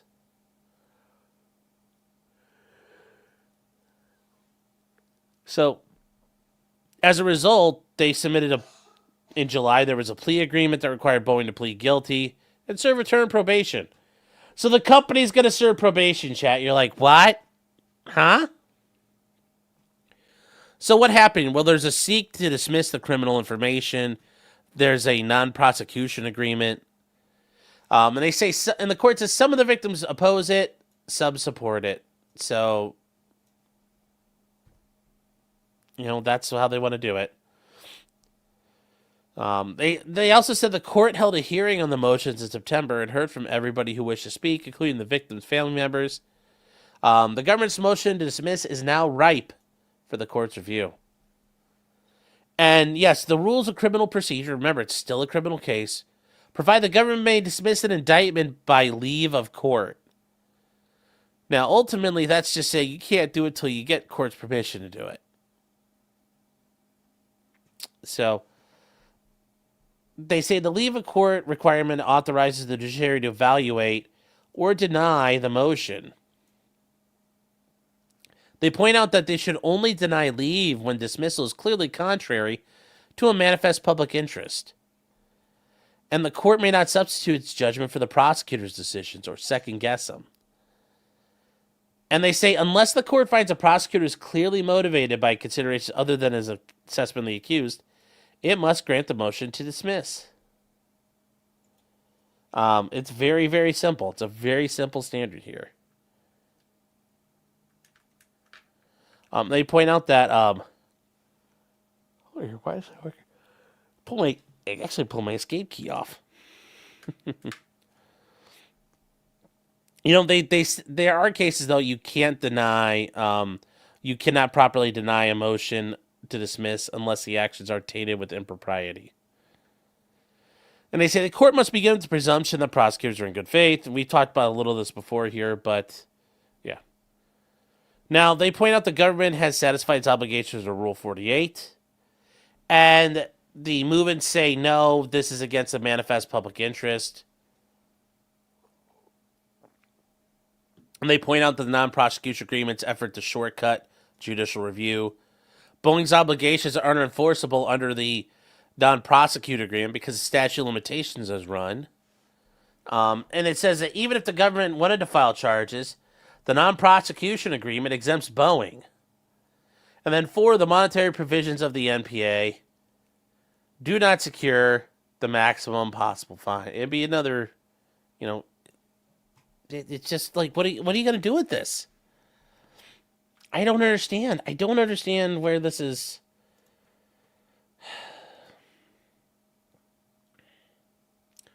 There is no Boeing. Oh, you best believe there is a Boeing. So the court begins with the presumption the government's acting in good faith. Yes, we talked about this last night with Letitia James. And they point out that, for the people who are opposing, the victims who want to oppose us, some of their arguments are persuasive. For instance, the court agrees in the movements that the non-prosecution agreement disregards the need for Boeing to be subject to independent monitoring. And it says, last year the court denied a proposed plea agreement because it was against the public interest, in part because Boeing would have had veto power over the government's choice of independent monitor. So now they're through that, they could try that again. I'm sure that would do nothing, but, I just don't understand how they think that would work here. The government insisted that an independent monitor is necessary to remedy the corporate criminal culture, which endangered the flying public. Well, it did a lot more danger. It didn't. So they say, however, under the government's non-prosecution agreement, Boeing is no longer subject to an independent monitor and is authorized to pick its own compliance consultant. I mean, you're going to pick somebody who's going to be a yes man. So, there's no need for a truly independent commerce or compliance monitors. And they said that even while under intense scrutiny by the government, it breaches the prosecution agreement. I mean, and this is just great here, though. When asked by the government how the selected consultant would stop a culture of fraud, the government said the independent consultant would work next to Boeing to make sure it's reacting and appropriately addressing, concerns raised by the FAA. This is just, I don't understand what, It said it will then report to the government on what are they seeing and then make improvements. And yes, I like the idea that, yes, our hired man will tell you, hey, government, is there anything wrong? Nope. Airplanes are being built 100% safely. Keep going. Nothing wrong here. Nothing to see, chat. Nothing to see. And it says the government now, though, believes Boeing can be trusted. They could be trusted a year ago, but now they can be trusted. I guess people in the government were worried about getting killed by Boeing as well. So, but yes, in summary, the government's position is Boeing committed crimes sufficient to justify prosecution, failed to remedy the fraudulent behavior on its own during the deferred prosecution agreement, which justified a guilty plea in the imposition of an independent monitor. But now they will remedy that culture by retaining consultants of their own choosing, which, once again, the court's like, wait, I don't fucking understand how this works. And they say, giving Boeing's history related to the case, the movements are correct as it fails to secure the necessary accountability. And the court further agrees that the claim of uncertainty and litigation risk is unserious. Because remember, trial is always a risk. Trial is always a risk. But here's what happened. The government has a confession from Boeing signed by the CEO and chief legal officer, admitting to all the elements of the charge against it in the DPA. So remember, when you do these deferred agreements, you're making admissions. You have to admit to things. And if you violate those agreements, the prosecution agreement dies, but that evidence now can be used against you. The idea that there's legitimate risk Boeing would be acquitted lacks support. We're going to get to that, though, because jury nullification is always a thing. It's always a thing. Neither is the government's contention that Boeing may litigate whether it actually breached the DPA, because Boeing agreed that determination was left to the government's discretion. So the movement's contend if the court believes the government's reasons are unsupported, it may hold the dismissals manifest, although the court says the court does not agree that case law permits that reasoning. They rely on the Fifth Circuit recent discussion of things. But yes, that's, yeah. The ultimate issue is, though, you can't substitute your judgment for the prosecutor's determination. Now, they point out there's a case here, Cowan, and the trial judge refused to grant the leave to dismiss because he did not believe dismissing serious charges in favor of a guilty plea carrying lower penalties was in the interest of justice. Well, the Fifth Circuit reversed, and the disapproval was legally insufficient to overcome the good faith presumption and the established trust that the government had. Now,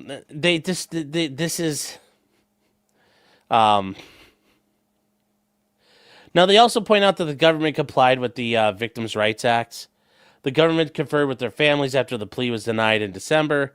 And no, the families wanted the government to go to trial. The government conferred with the families about the framework in 2025 and considered written submissions afterwards. It noted some families supported the MPA and others opposed it. It informed the families that Boeing accepted this NPA before informing the court. At this hearing, counsel for more than 60 of the families stated, there's been reasonable conferral to say otherwise would be unfair. So ultimately what happens here? Well, the court acknowledges it did not have the authority to deny leave because it disagrees with the government. But they say accordingly, because the government has not acted with bad faith, it's given more of the conclusory reasons and has satisfied their stuff, the motion to dismiss is granted. So Boeing is going to get the case dismissed against them. And there's a settlement, though. Well, what is that settlement? Well, there is a settlement here, and this is going to be a little bit rough here, chat. So what did Boeing settle for? Well, they settled for, now at least Alex Jones will not be alone when it comes to this case. And as we can see here, this is, Boeing won't face a criminal trial. But what will they do? They're going to pay or invest an additional $1.1 billion in fines, compensation, and internal safety and quality measures. Well, guess what they're going to do with it? They're not going to spend that money where it needs to go. They're not going to pay fines. They're not going to compensate. No, they're going to use it on internal safety and quality measures. They're going to look to make this stuff work. So, I don't know anybody actually believes him at this point, but they're so gonna, he got what Boeing basically got less than Alex Jones had to pay, and they killed 346 people. Think about that. Alex Jones owes $1.3 billion. And these guys killed 350 people. And nothing's going to happen. No one's in trouble for it.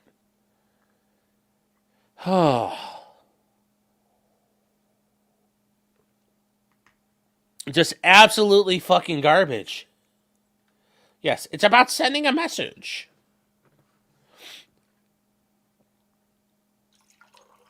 It's about sending a message that none of it matters. None of it absolutely matters. You're just like, just think about the bullshit here. The injustice of this.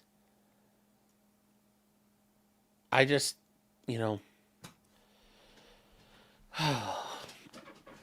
you guys think about Alex Jones here? Okay. But yes, that is that's a bit of a sobering thing here. It's like, this is just horse shit.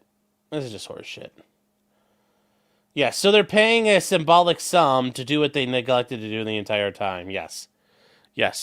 And for those of you wondering, what is Boeing's market cap? Boeing's market cap right now is $149.3 billion.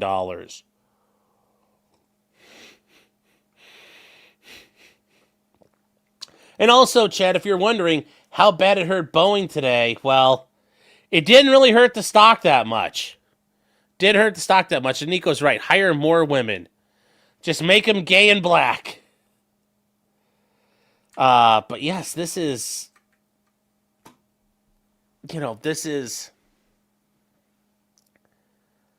ultimately, they were at $200. They started the day at $198. They closed up $196.50. Like,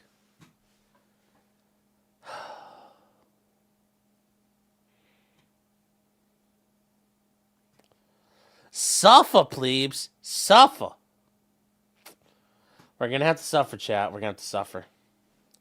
Yeah, those contracts mean the government's eating good. I know. You got those KC-46 contracts. You got the Poseidon contracts. They eating good in the government. They eating good in the neighborhood. So it makes you want to scream. Makes you want to scream, chat. Okay. Now, a little more interesting, a little more light. No, this is a little more lighthearted, but still kind of serious for where it's happening. Did I close out the tab here? Yes, I did. All right. Sarah Boone.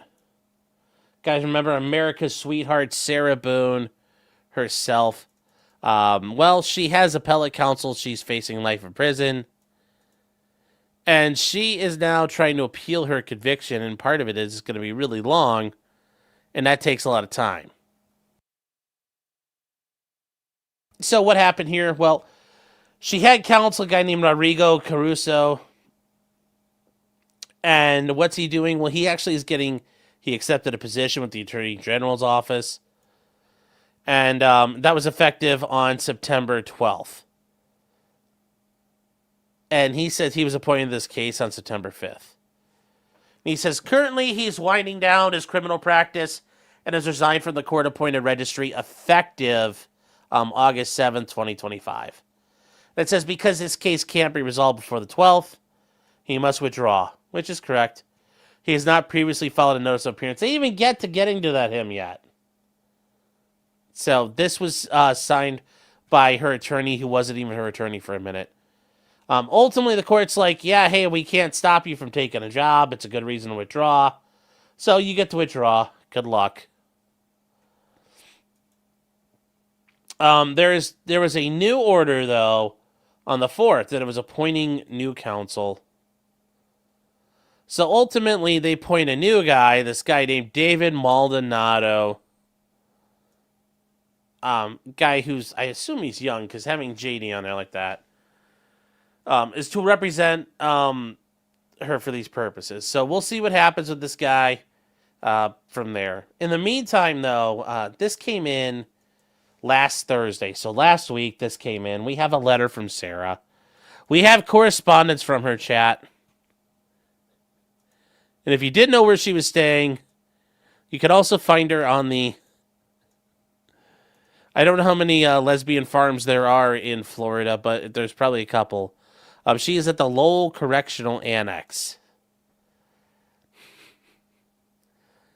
So she says, notice of inquiry. If it's a notice of inquiry, why don't you just say the inquiry?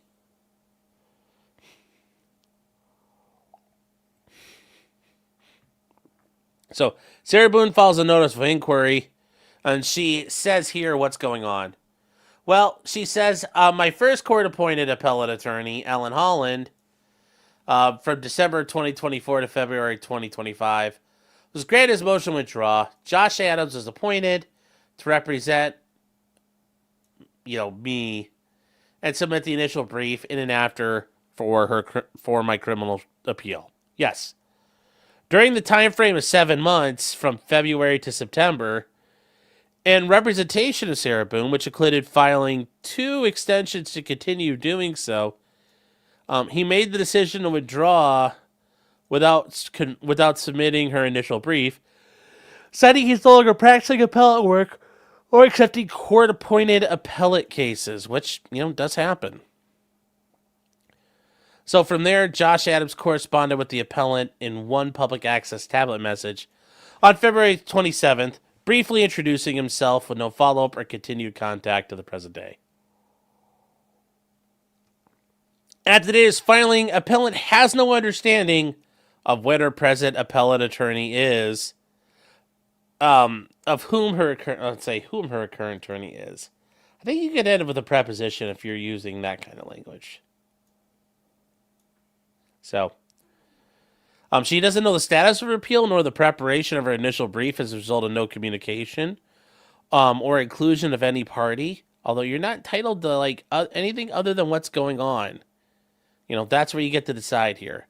And it's nobody else knows because it's not been clear, and it's that's not helpful here. So what does she want? She wants to know who her court-appointed counsel is to represent her in the status of her appeal. They say include the filing of the initial brief in this matter. So, yeah, this is kind of dragging on for a while. What the hell is going on? Does anybody actually have it yet? Sometimes you're waiting on the court reporter, but this is just going on and on and on and on and on and on and on. But if you guys wanted to see, here's Sarah Boone. She is U72509. So there we go. That is where she is. She is in Ocala, Florida, if you want to find her.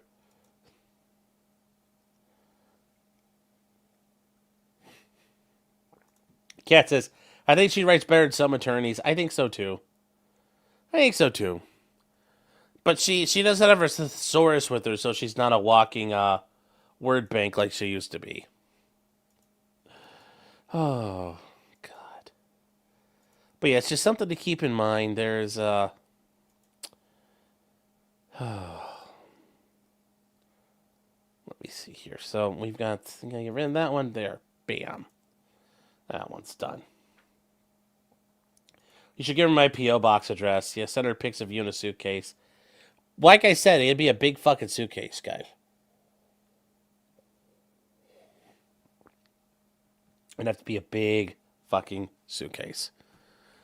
All right, guys, we're going to blow through a couple more of these here real quick. If you guys remember the Sig Sauer P320 M18, M17 issues that the Air Force had, there is, we start off with this. Back in July, Air Force's Global Strike Command paused the use of the M18 system because an airman at F.E. Warren, Wyoming Air Base, and you guys don't know what that is, that's where they do a lot of missile command stuff out of there.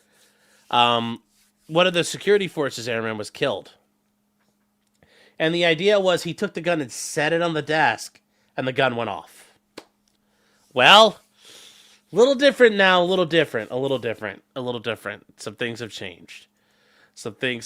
But this was the order that came out, guys. I know you've probably already seen this before. But this is the actual memo here where every M18 has to be inspected. We're pulling it off the line. Now, it's rough like this, but even without this, SIG still had a ton of problems. Their handgun, the P320, was dangerously unreliable. And this is a unique twist here. This is from the Air Force Times. What are they talking about here? Well, ultimately, they're saying that one of the airmen pled guilty to making false statements. You're like, oh, what did he do? Well, we're going to get to what he did because he has to talk about what he did. But here you go. So 2 airmen have pled guilty to making false statements. And that's going to be an issue here because ultimately the head of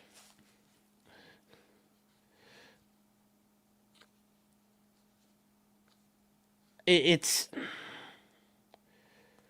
so what happened? Oh God, I had to fix that here. So 2 airmen have pled guilty to making false statements about the Delhi shooting that prompted the suspension of the SIG pistol at nuclear weapon sites. So what happened? Well, the guy who died was Airman Braden Levan. And then ultimately, details about his death were released for the first time Friday, because the guy to shoot him was a guy named Marcus White Allen. And the argument is, the idea is that he was pointing a gun at somebody. Now, you don't point guns at things you don't intend to kill. And it sounds like his finger got on the trigger and there was a discharge. Not clear. But yes, he talked to the 2 surviving airmen and urged them to lie about what happened. Now, they talk about this guy was arrested on suspicion of involuntary manslaughter, making a false statement. But he had found himself committing suicide on the 8th. So it's like, when your suspect kills himself, kind of ruins everything. He queers the pitch, as the Jackal once said. It queers the pitch. And this is the reality of things. This is the reality of things here. So, what happened, though? The 2 airmen who made false statements, one got sentenced to 30 days of confinement and fined $1,500. The other one was sentenced up to 10 days of confinement and then 15 days restriction and forfeiture of $500. And both also received administrative demotion. So, yeah. So they reported seeing the gun go off and seeing the guy laying on the ground. And this is where I guess you win, Sig, but you still have all the other people getting shot and injured you can't explain. So it's like the meme goes, the person you hate the most in the world made a good point. You're like, I can't answer that one right this second. That happens. That does happen, you guys. Oh, gosh. Okay. Caliph saying screen.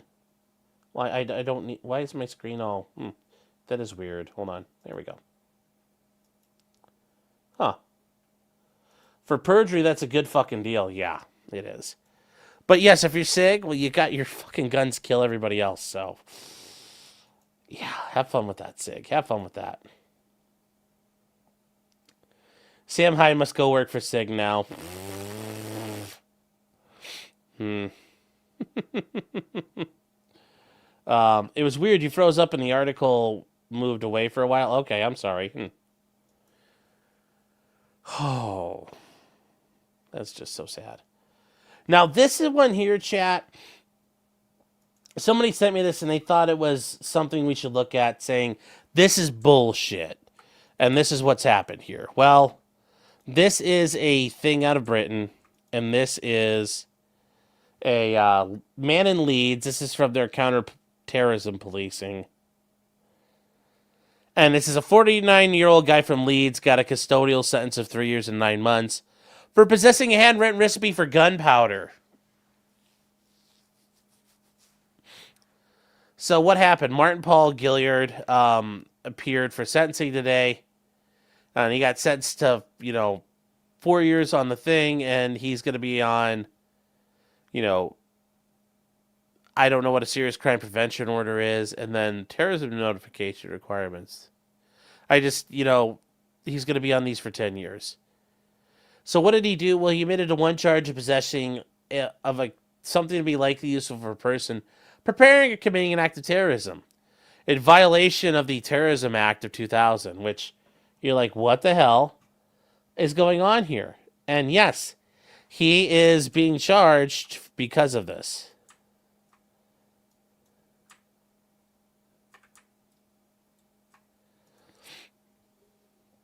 Now, they point out the officers were concerned to discover a handwritten note following a search at his home. And this is the prosecutor here saying, possessing information about the manufacture of explosives will also raise questions. Not in a free country. And then it says Gilliard has chosen not to explain or defend the presence of the recipe in his home. Who gives a shit about the Fifth Amendment once it's over? Instead, he pled guilty to this preparing this information. She's like, I'm sorry, I thought this was America. Sarah Brown says, so if you reload it's illegal in the UK. It's not okay, you guys. This is something. Possessing firearms is not easy in the UK. There was a channel here on YouTube called British Shooting, and it was a guy who did stuff, and then he started making like political advocacy, like we need to help push for this or that or something that's coming through, like in the European Parliament or whatever it was going to be in Britain, and he got a call from the police that said, "Quit trying to advocate for the law to get changed, or we'll revoke your firearms permits." It's very tough to have them over there. Getting a license to go do reloading and stuff, that's going to be even tougher. That's going to be even tougher to do. So yeah, it's actually not easy. It's not easy. It's not easy to do there. Now, did he have a license for that handwritten note? No, but there is a bit of a twist to it. You're like, I'm sure some of you will say, fuck this guy, but I'm sure some of you would be like, based. And here's what the BBC is reporting. Here's what the BBC is reporting. A neo-Nazi got jailed for having a gunpowder recipe. Another saying a neo-Nazi pedophile. It's like, are we just piling it on now? How do we know he's a pedophile?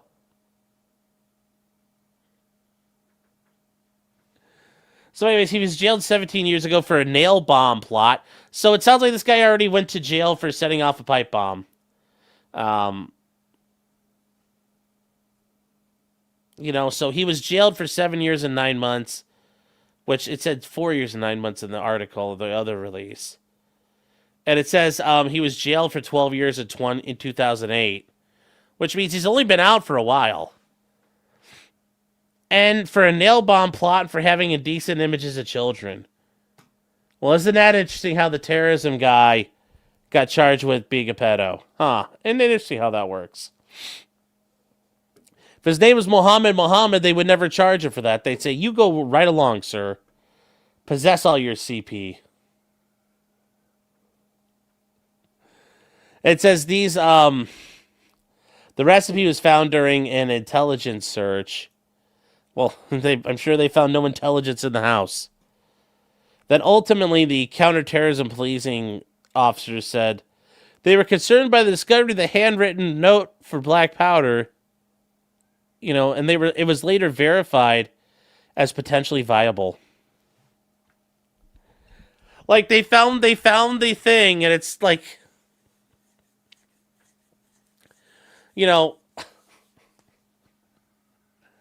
they had to go to find an expert chemist, and they had to show him a page out of a briefcase, sir, this is going to be secret. But look at this. Can you tell us what is this? And they had put it away. It's like, oh my God, that is so funny. That is so funny. But remember, there's a little bit of a, is this one legit or not? I don't know. There's some things that made me think so, but we'll see. We'll see as this progresses. But yeah, it's just a little, yeah. And yes, that's the funny thing about, the formula for, it's not hard things to have. You're going to have charcoal, you're going to have sulfur, you're going to have saltpeter. All those things together allow you to make gunpowder, chat. Once again, it's,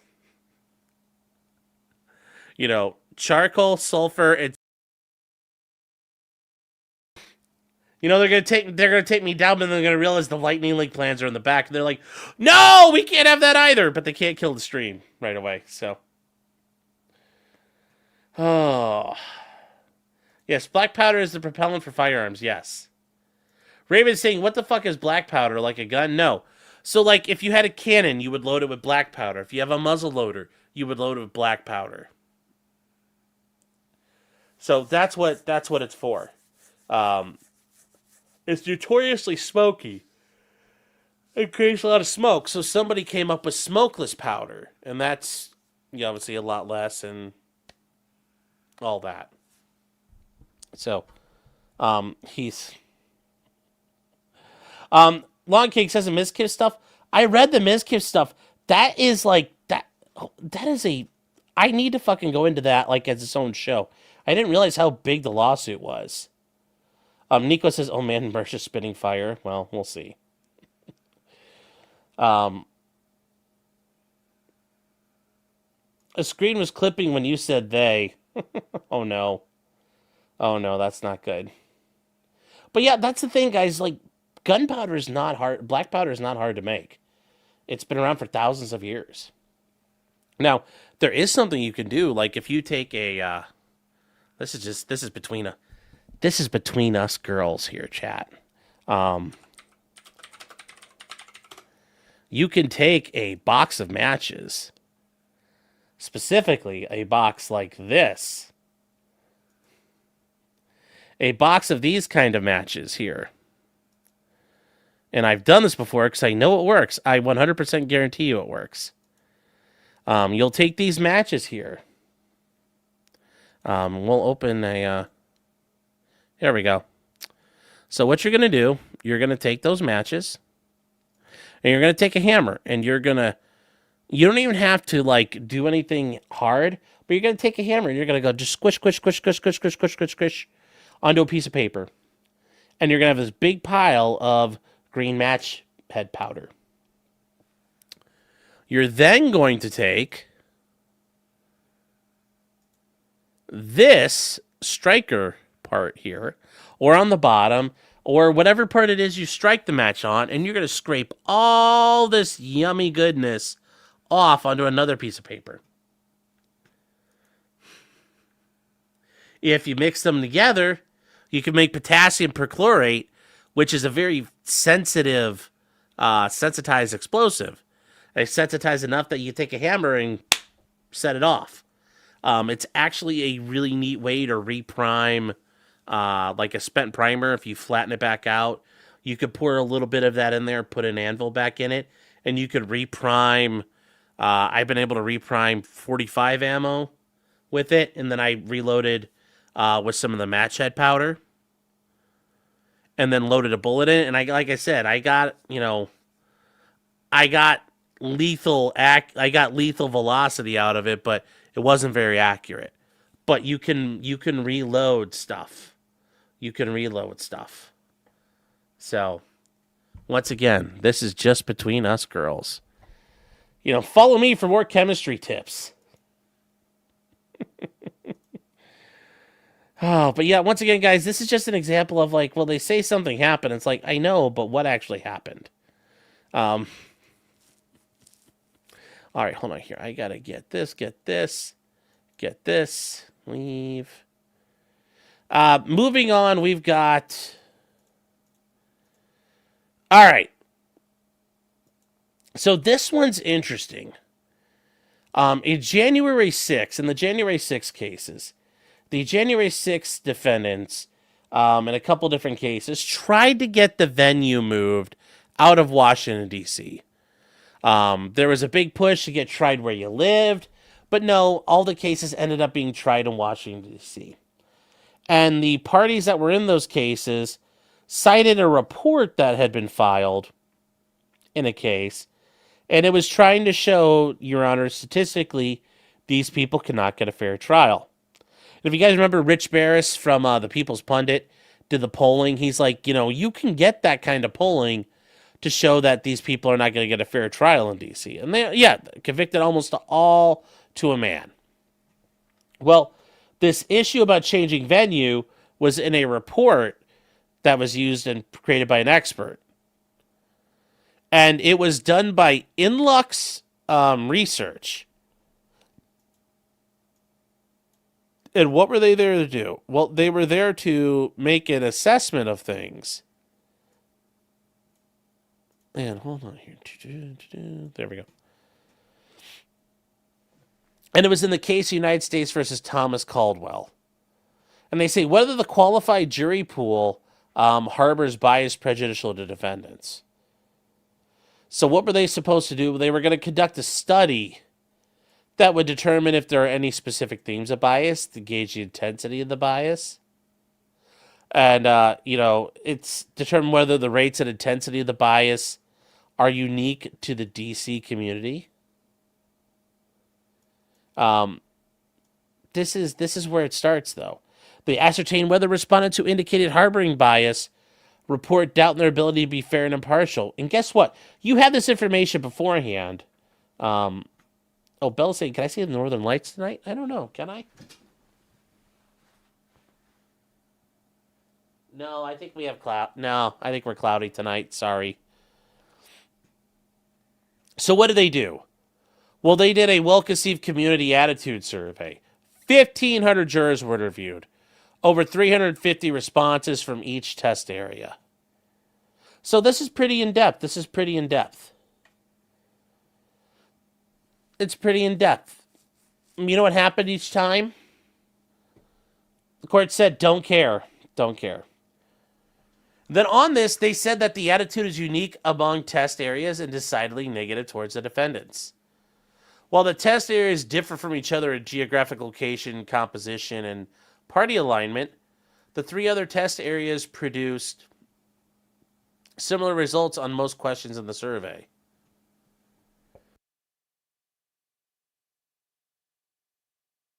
And this is something we'll get into in our final case, the sandwich case.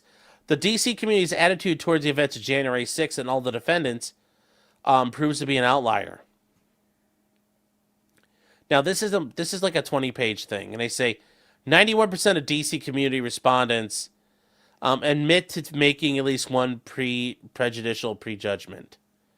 And 30% of the community respondents admit they've already made every prejudicial prejudgment tested for in the survey, double the rate of the next highest test area.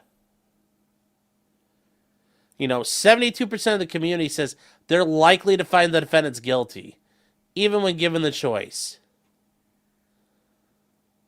It's too early to decide. They said the median in the study was 48. 85% of the community characterizes the attacks that are criminal in nature, even when the options get to reserve judgment on that question.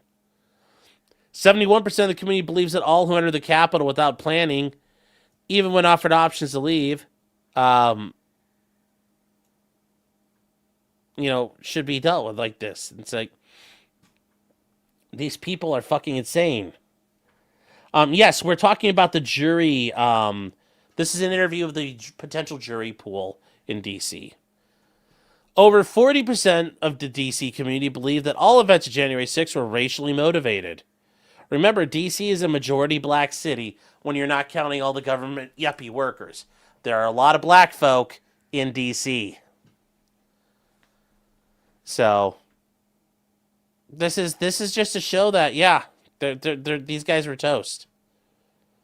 These guys were toast. And this is the entirety of her stuff. All the stuff they put together. And the court said, no, we don't care. We're trying all the cases. But this is all the work they put together, okay? This is all the work she did. It was done by Lindsay Olson. And this is everything. This is all the statistics you need to do everything. So if you guys are numbers nerds and you want to play with this stuff, here you go. If you go into the backs of things, you can find all this stuff. It'll be interesting to look at. Now, what happened? Well, once that report hit the court system, attorneys did something that attorneys have always done. It's a tale as old as time. They go like this, and they go right-click, save as.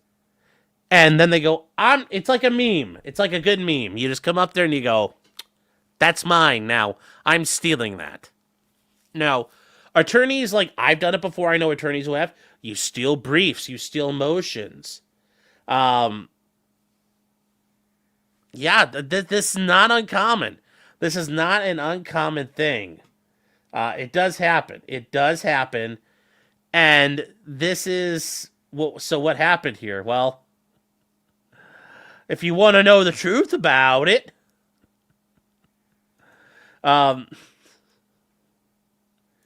if you want to know the truth about it, the other attorneys have stolen it and they've used it.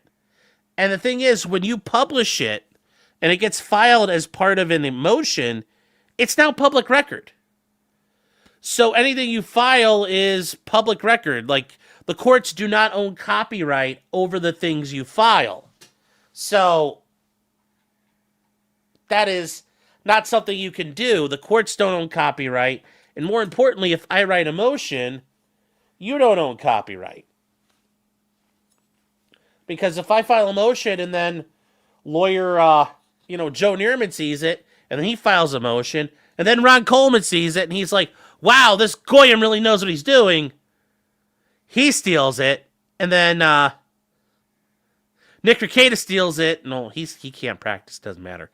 But Kurt steals it. And then Emily Baker steals it, and Andrea Burkhart steals it. Peter Trago steals it. They're allowed to. Like, I can't go and say, no, stop! No! That's mine! No, I can't do anything about that. No, I can't. It's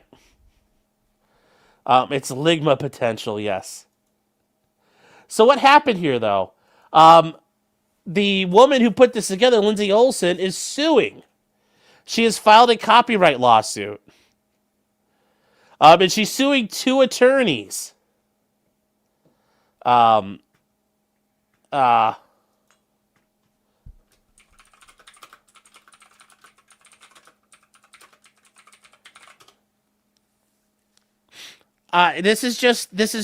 She is now. Yeah, she peed on the lawsuit. She peed on her report. It's hers. Urbras says, I always wondered about plagiarism in the legal profession. I mean, in law reviews and scholarly work, plagiarism is a serious thing. But when it comes to writing motions, man, no, you just rip and run. Like, that is the deal here. It's, when it comes to, as an attorney, no, man, you steal shit. You're like, I'm going to use this. You're like, it's like finding memes. You're like, I'm going to take that. Or when I'm dealing with, cases and I come across basic information, or I come across like a contract or things like that, I save those. And I've got, and I've talked with other attorneys like, oh yeah, here's a sample of what I've done before. You just save all that stuff.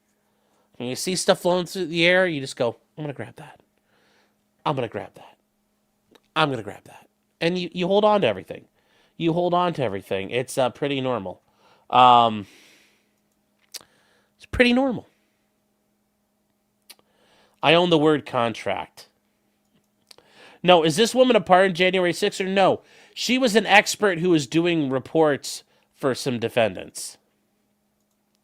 Inacog says, yes, I do it with code for programming, yes.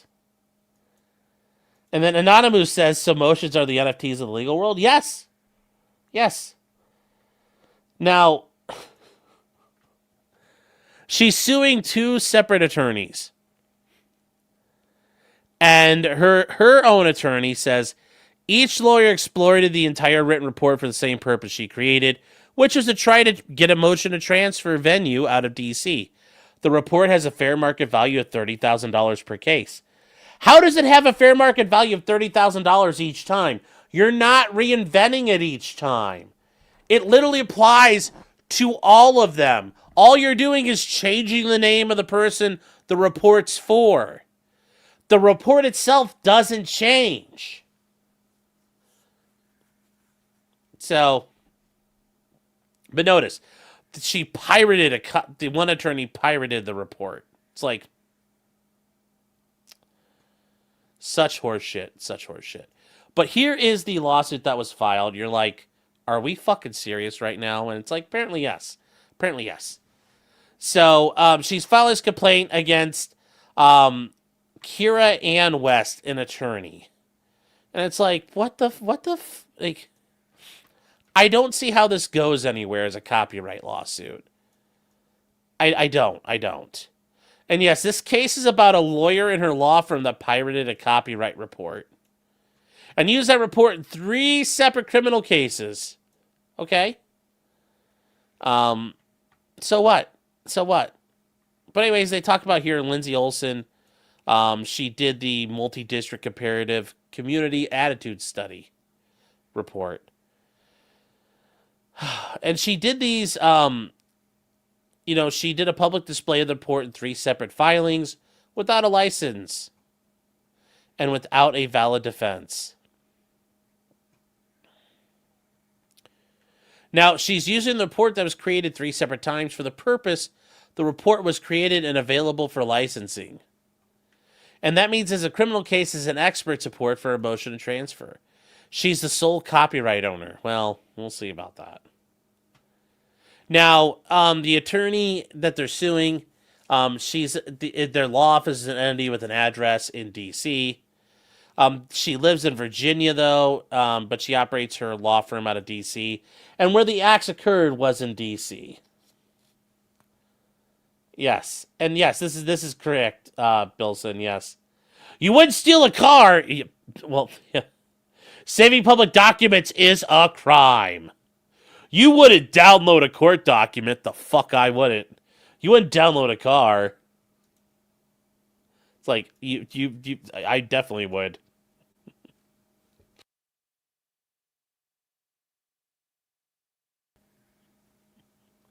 So, they say unless it's alleged, they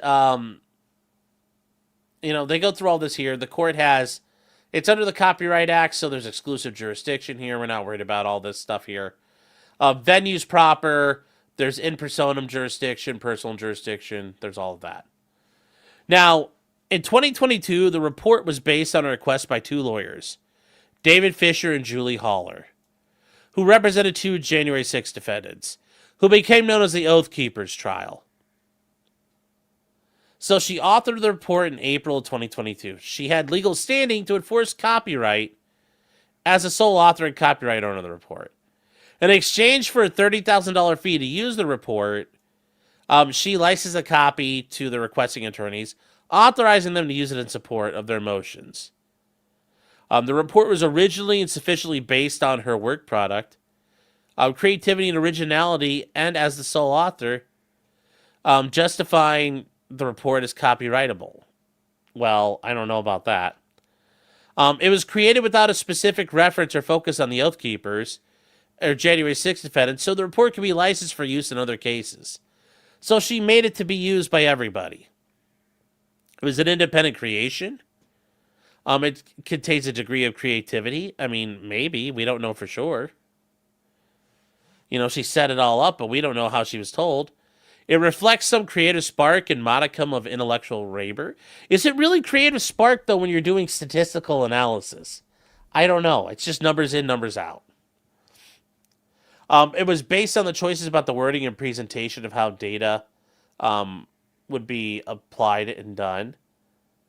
And then it says after the plaintiff delivered a copy, they uploaded the report to the public docket,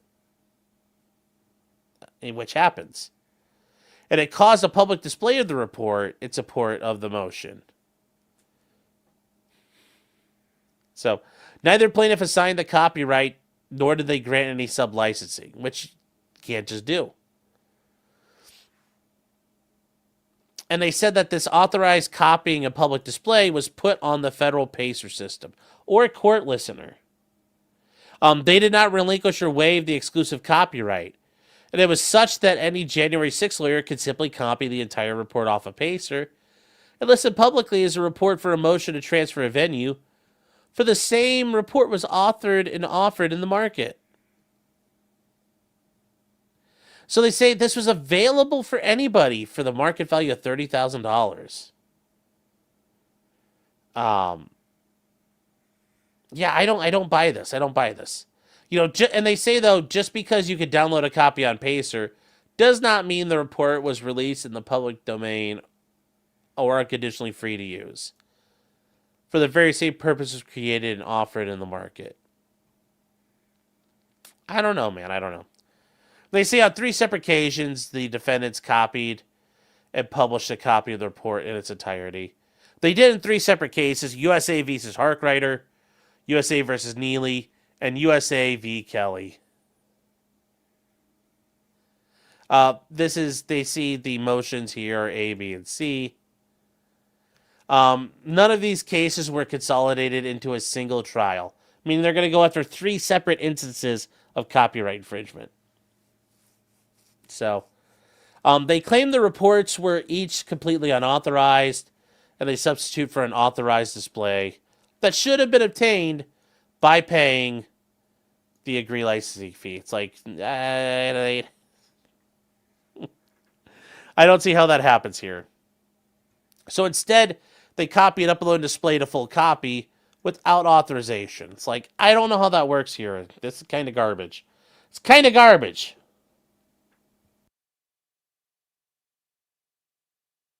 Now, they say her report had a limited market for use by lawyers representing January 6 defendants facing jury trials. But here's the other thing, too. Not everybody, maybe, if I'm in but yes, they're pointing out her report was limited to a finite number of buyers over a limited time period. Defendants were part of that market of likely buyers.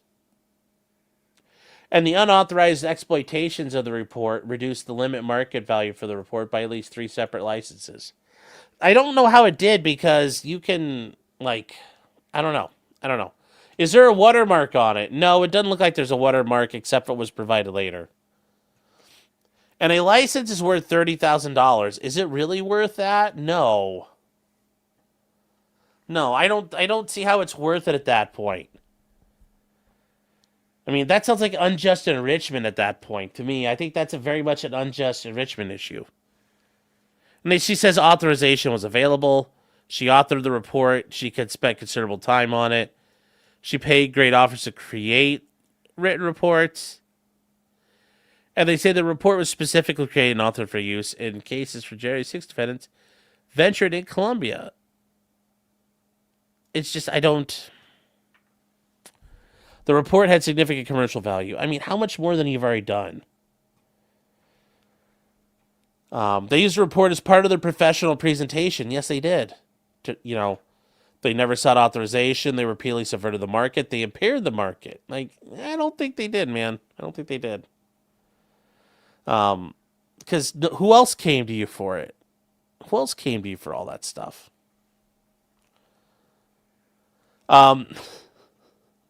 She was unaware of the unauthorized use until she discovered copies of her report with file stamps, as shown in context with these exhibits, this complaint.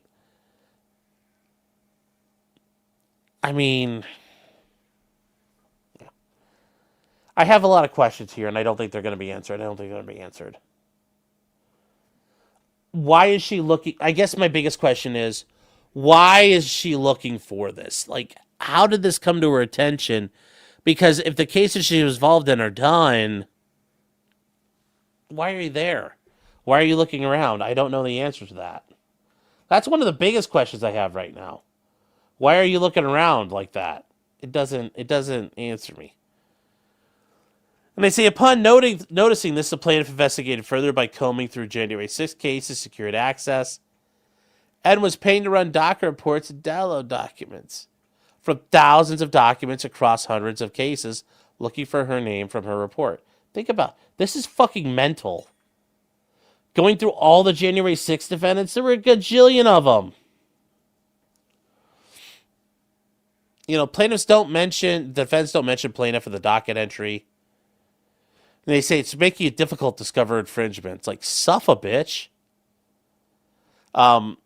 Nevertheless, plaintiff did not know or could reasonably know about defendant's infringement, which tolls any statute of limitations under the discovery rule. Yes. If you haven't known about it, you have the right to discover it and then act on it. Pacer does not provide a full sex church function. But yes, if you're on your, it renders discovery a challenge, cost prohibitive, and well beyond what is considered due diligence. And it says within the last 60 days, plaintiff, through a costly, time-consuming effort, discovered her report had been exploited in 3 separate cases. It's just nonsense, man. It's just absolute nonsense here. This is dumb. I know. It is. having gone through this just doesn't make any fucking sense. They point out that like the 3 separate licenses should have been $90,000 for each 3 of these guys. It's like, come on. Like, this is just ridiculous. October 9th, she sent them a cease and desist letter and noticed they had not paid the report that was $90,000 owed to avoid legal action. Well, like, what else can you do if you send them a cease and desist letter? They haven't defended any more January 6 people, and a lot of that's kind of going to be on the table. So I don't know how you think you're going to get that. I don't know how you expect that to work. I mean, just think about that. Cease and desist, the case is over. The thing is done. So I'm ceasing. I don't see it. I don't see it. The defendant responded, "You're wrong. That's my position." Yes. It's like Commando, right? Wrong. Plaintiff through counsel asked what she meant by the terse response. The defendants ignored this follow-up. Yes, because it didn't warrant a response because you're fucking retards. She will argue that the unauthorized report, qualifies for judicial notice, but the facts and law do not support such. Well, they're going into the judicial notice where the courts could take advantage of it. They didn't ask the courts to take notice that the report existed. Instead, they sought relief for their clients based on the contents of the report and the weight of findings and expert analysis on these jury pools. It's a question central to each venue motion. So, yes. The law gives me the right. Yes. They're saying judicial notice is not proper. It's not achieved by copying work that had been legitimately obtained. And it says they could have simply referenced that the plaintiff authored the report. If they needed the full report so they could make a decision, as if they had obtained a copy for themselves and the motions, we could do that. And it says only actual damages are at issue. The defendant's intent is not at issue for the plaintiff to prove copyright infringement. And they point out that the defendants published the April 22 report to support facts. And they also point out that the defendants may assert the affirmative defense, their exploitation is protected by fair use. I think there's an argument it is. Now, here's where they come up with something. By analogy, if a group of lawyers hire a photographer to document a construction site in support of an expert report to offer as a vivid demonstration exhibit, but fail to pay for the copies of her copyrighted photos, and then use those copyrighted photos without authorization or payment in court filings, these guys have committed copyright infringement. But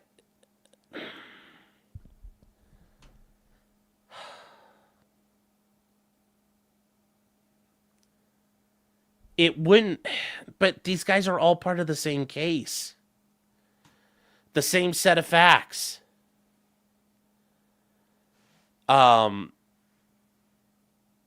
still, I don't see how it applies. I just don't. And they're saying that, there's another example why fair use doesn't apply here. And they say lawyers have attempted to subpoena photographs, negatives, and videotapes for the purpose of inspecting and copying without compensating the photographer a fair market value. Yeah, well, you're allowed to, though. Like, this is just...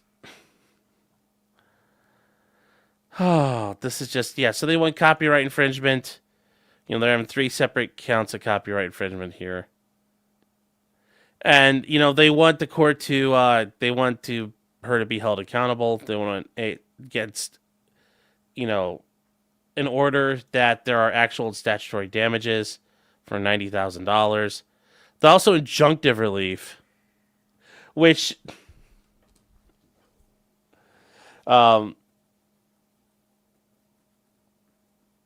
that nobody can display or disseminate the copyrighted work. But never mind. I don't know. But anyways, this is... I don't know how this is going to go anywhere. I don't know how this is going to go anywhere. But hey, what do I know? What do I know? Who objects? Yeah, this is... Yeah. Well, anyways. All right, chat, moving on. If you guys remember, this is the sandwich guy. If you guys remember, out in D.C., he ran up to the Border Patrol agent, screamed and called him a fascist, and then he takes and hurls a sandwich at the cop.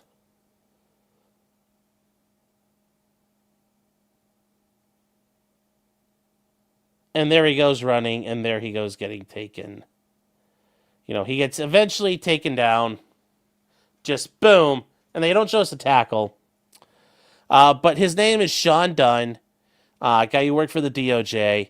He was initially indicted for felony assault on a police officer. Eventually that, the grand jury and everybody's like, no. It became misdemeanor assault. Well, it became misdemeanor assault, and here's what happened. He went to trial this week, and the jury in Washington, D.C. found him not guilty of misdemeanor assault. Part of the issue is that, as he was sandwich guy, he never testified. But yes, there was clear video of him saying, fuck you, you fucking fascist, why are you here? I don't want you in my city.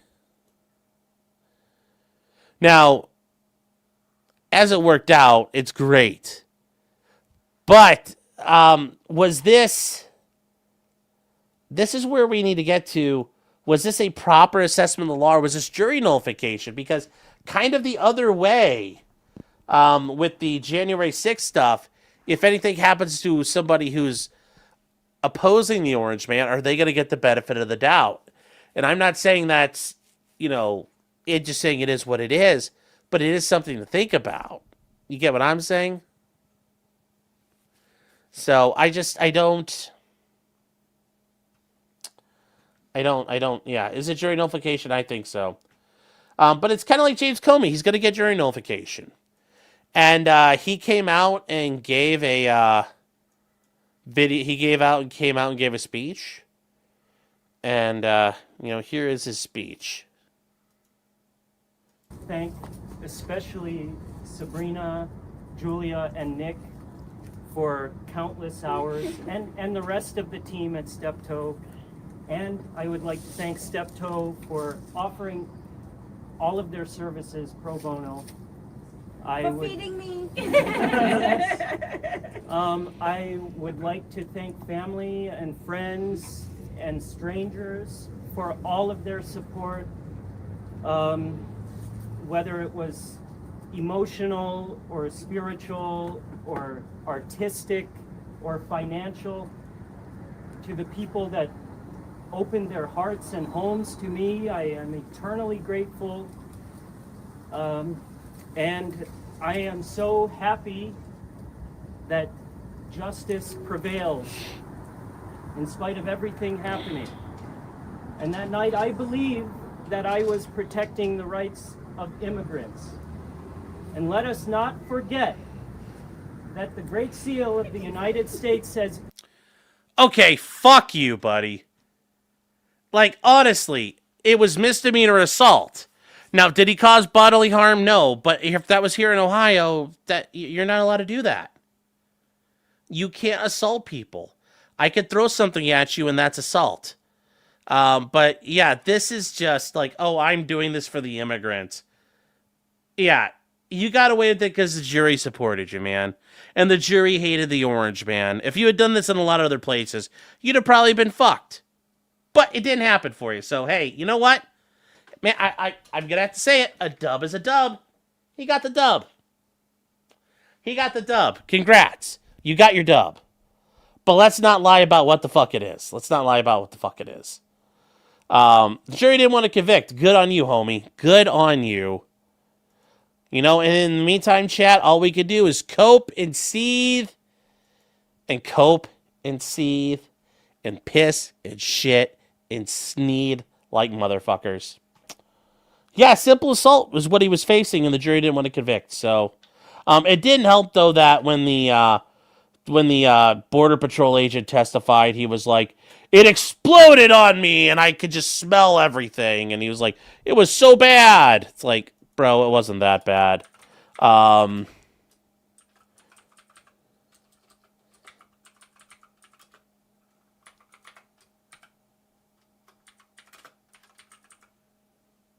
This is... It's just garbage. It's just fucking garbage. So...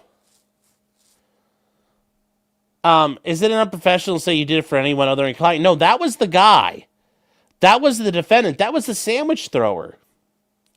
That was a sandwich thrower. So...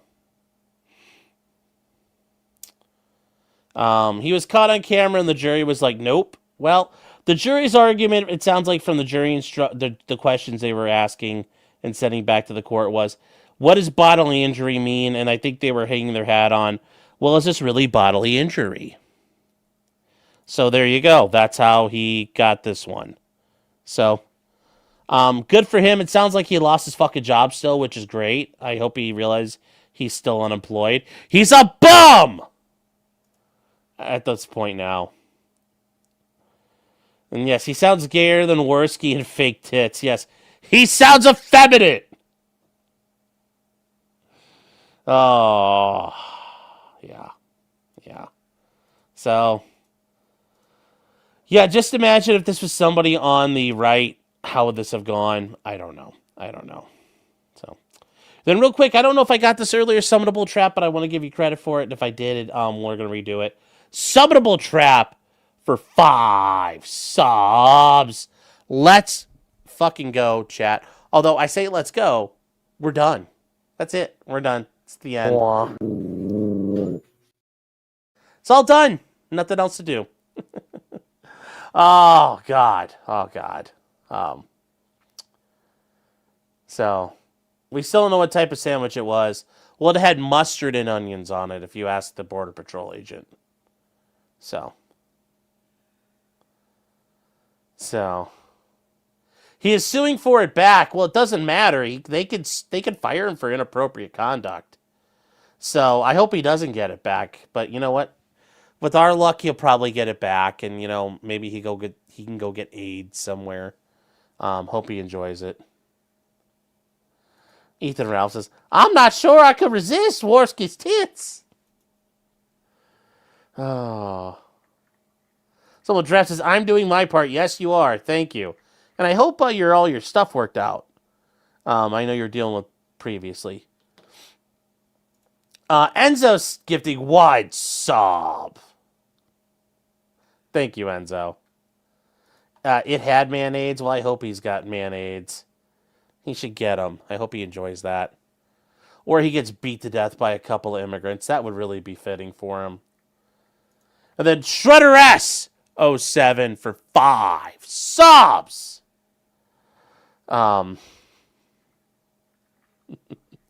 Ethan Ralph says, "I did not say that as a matter of fact. It was probably you, Sean. If you want to know the truth about it."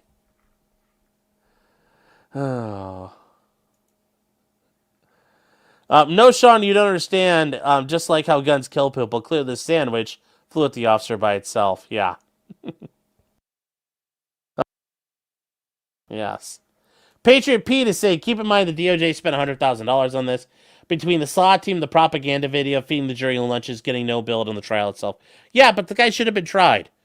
If you had been walking down the street in Ohio and this man had done it to you, you would have every right to go to the police and have charges pressed against him for assault. So, no, I think they should have gone after this guy. You're not allowed to do that to people. It doesn't matter the guy's a cop that he threw it at. You're not allowed to throw shit at people. I'm sure if I threw shit at him, you think he's going to sit there and smile and go, it's all fair play? No, he's going to go, oh my God, help me. He's going to go run and scream like a bitch. I mean, but where's the line? If I throw a brick at him, is that okay? I mean, I was meaning it to be fun. I'm defending I'm defending Laheckin U.S. citizens instead of immigrants. Like, where do we go? So I'm just saying, like, I don't feel bad that there was a cost on that. You should prosecute people for assault. So, yeah. Yeah, this guy would be pissed if a sandwich got at him. Patriot Pete says, do you think they would send a SWAT team to his home and arrest him and post a video of it on social media? No, but if I did this to somebody on the left while the left's doing operations, yeah. Like, I mean, the idea that there's no such thing as political theater, I think, is a bit disingenuous. Like, you're trying to make an example out of people. Like, that's both sides. Like, that is the, Pete, that's the stage of the game we're in at this point. So, no, it's like, it happens. Yes, arrest him! Yes, just like a Ralph and Manny. Arrest him! Oh. Glowing Nigger Spick says, at the turn of the tide, I return in the moments where Fed posting is at its zenith. Tempting. Do not give in to the glowy ways. Not yet. Not today. Not today. So.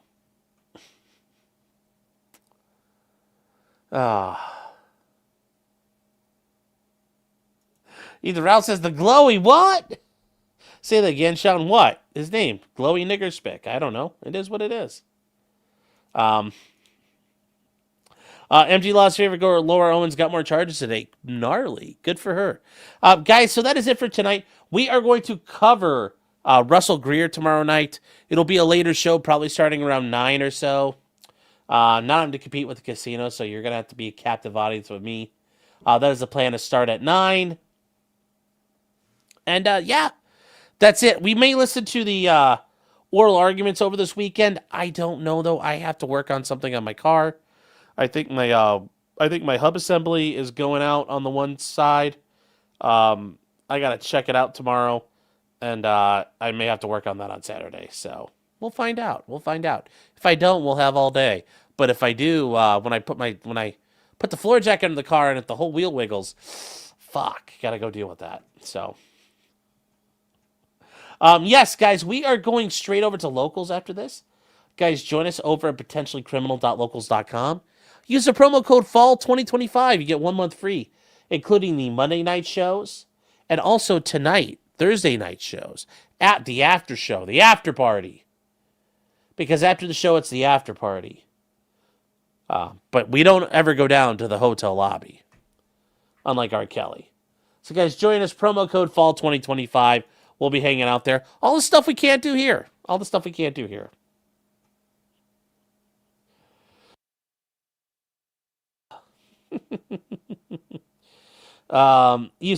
go Kirsha. Yeah. Funny. Winter Soldier says driver's side, obviously. Yeah, it is. I know, shocker, huh? But it's also a car that I only drive. So, yes, that would make sense anyway. But I get you're trying to say, he's fat! Yes, thank you.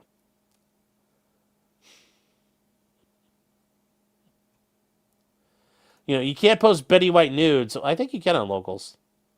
When's the next Kirsha collab? I don't know. I need to reach out to her. I've been busy. She's been busy. So, with that said, chat, I will see you guys over on locals. Thank you all for being here tonight. Thank you for all the support, guys. I appreciate it. Thank you for hanging out with me. Like I said, kind of funny, but, kind of like, yeah, we're getting to that without rule of law stage. The WROL. So, it's getting there. Chat. With that said, chat, I will see you guys tomorrow. And remember, until next time, just because you did it does not mean you're guilty. Especially you, sandwich guy. You're not guilty. I guess, like I said, you got that dub. So, good night, chat. Take care.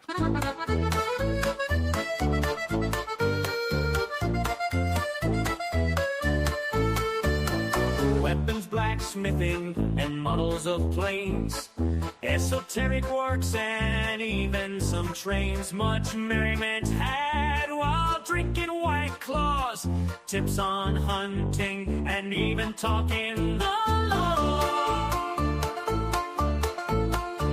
Whatever you do, just don't talk to cops. Even when they nab you on illegal stops, just 'cause you did it doesn't mean you're guilty. But please talk to a local attorney. Was that the fat guy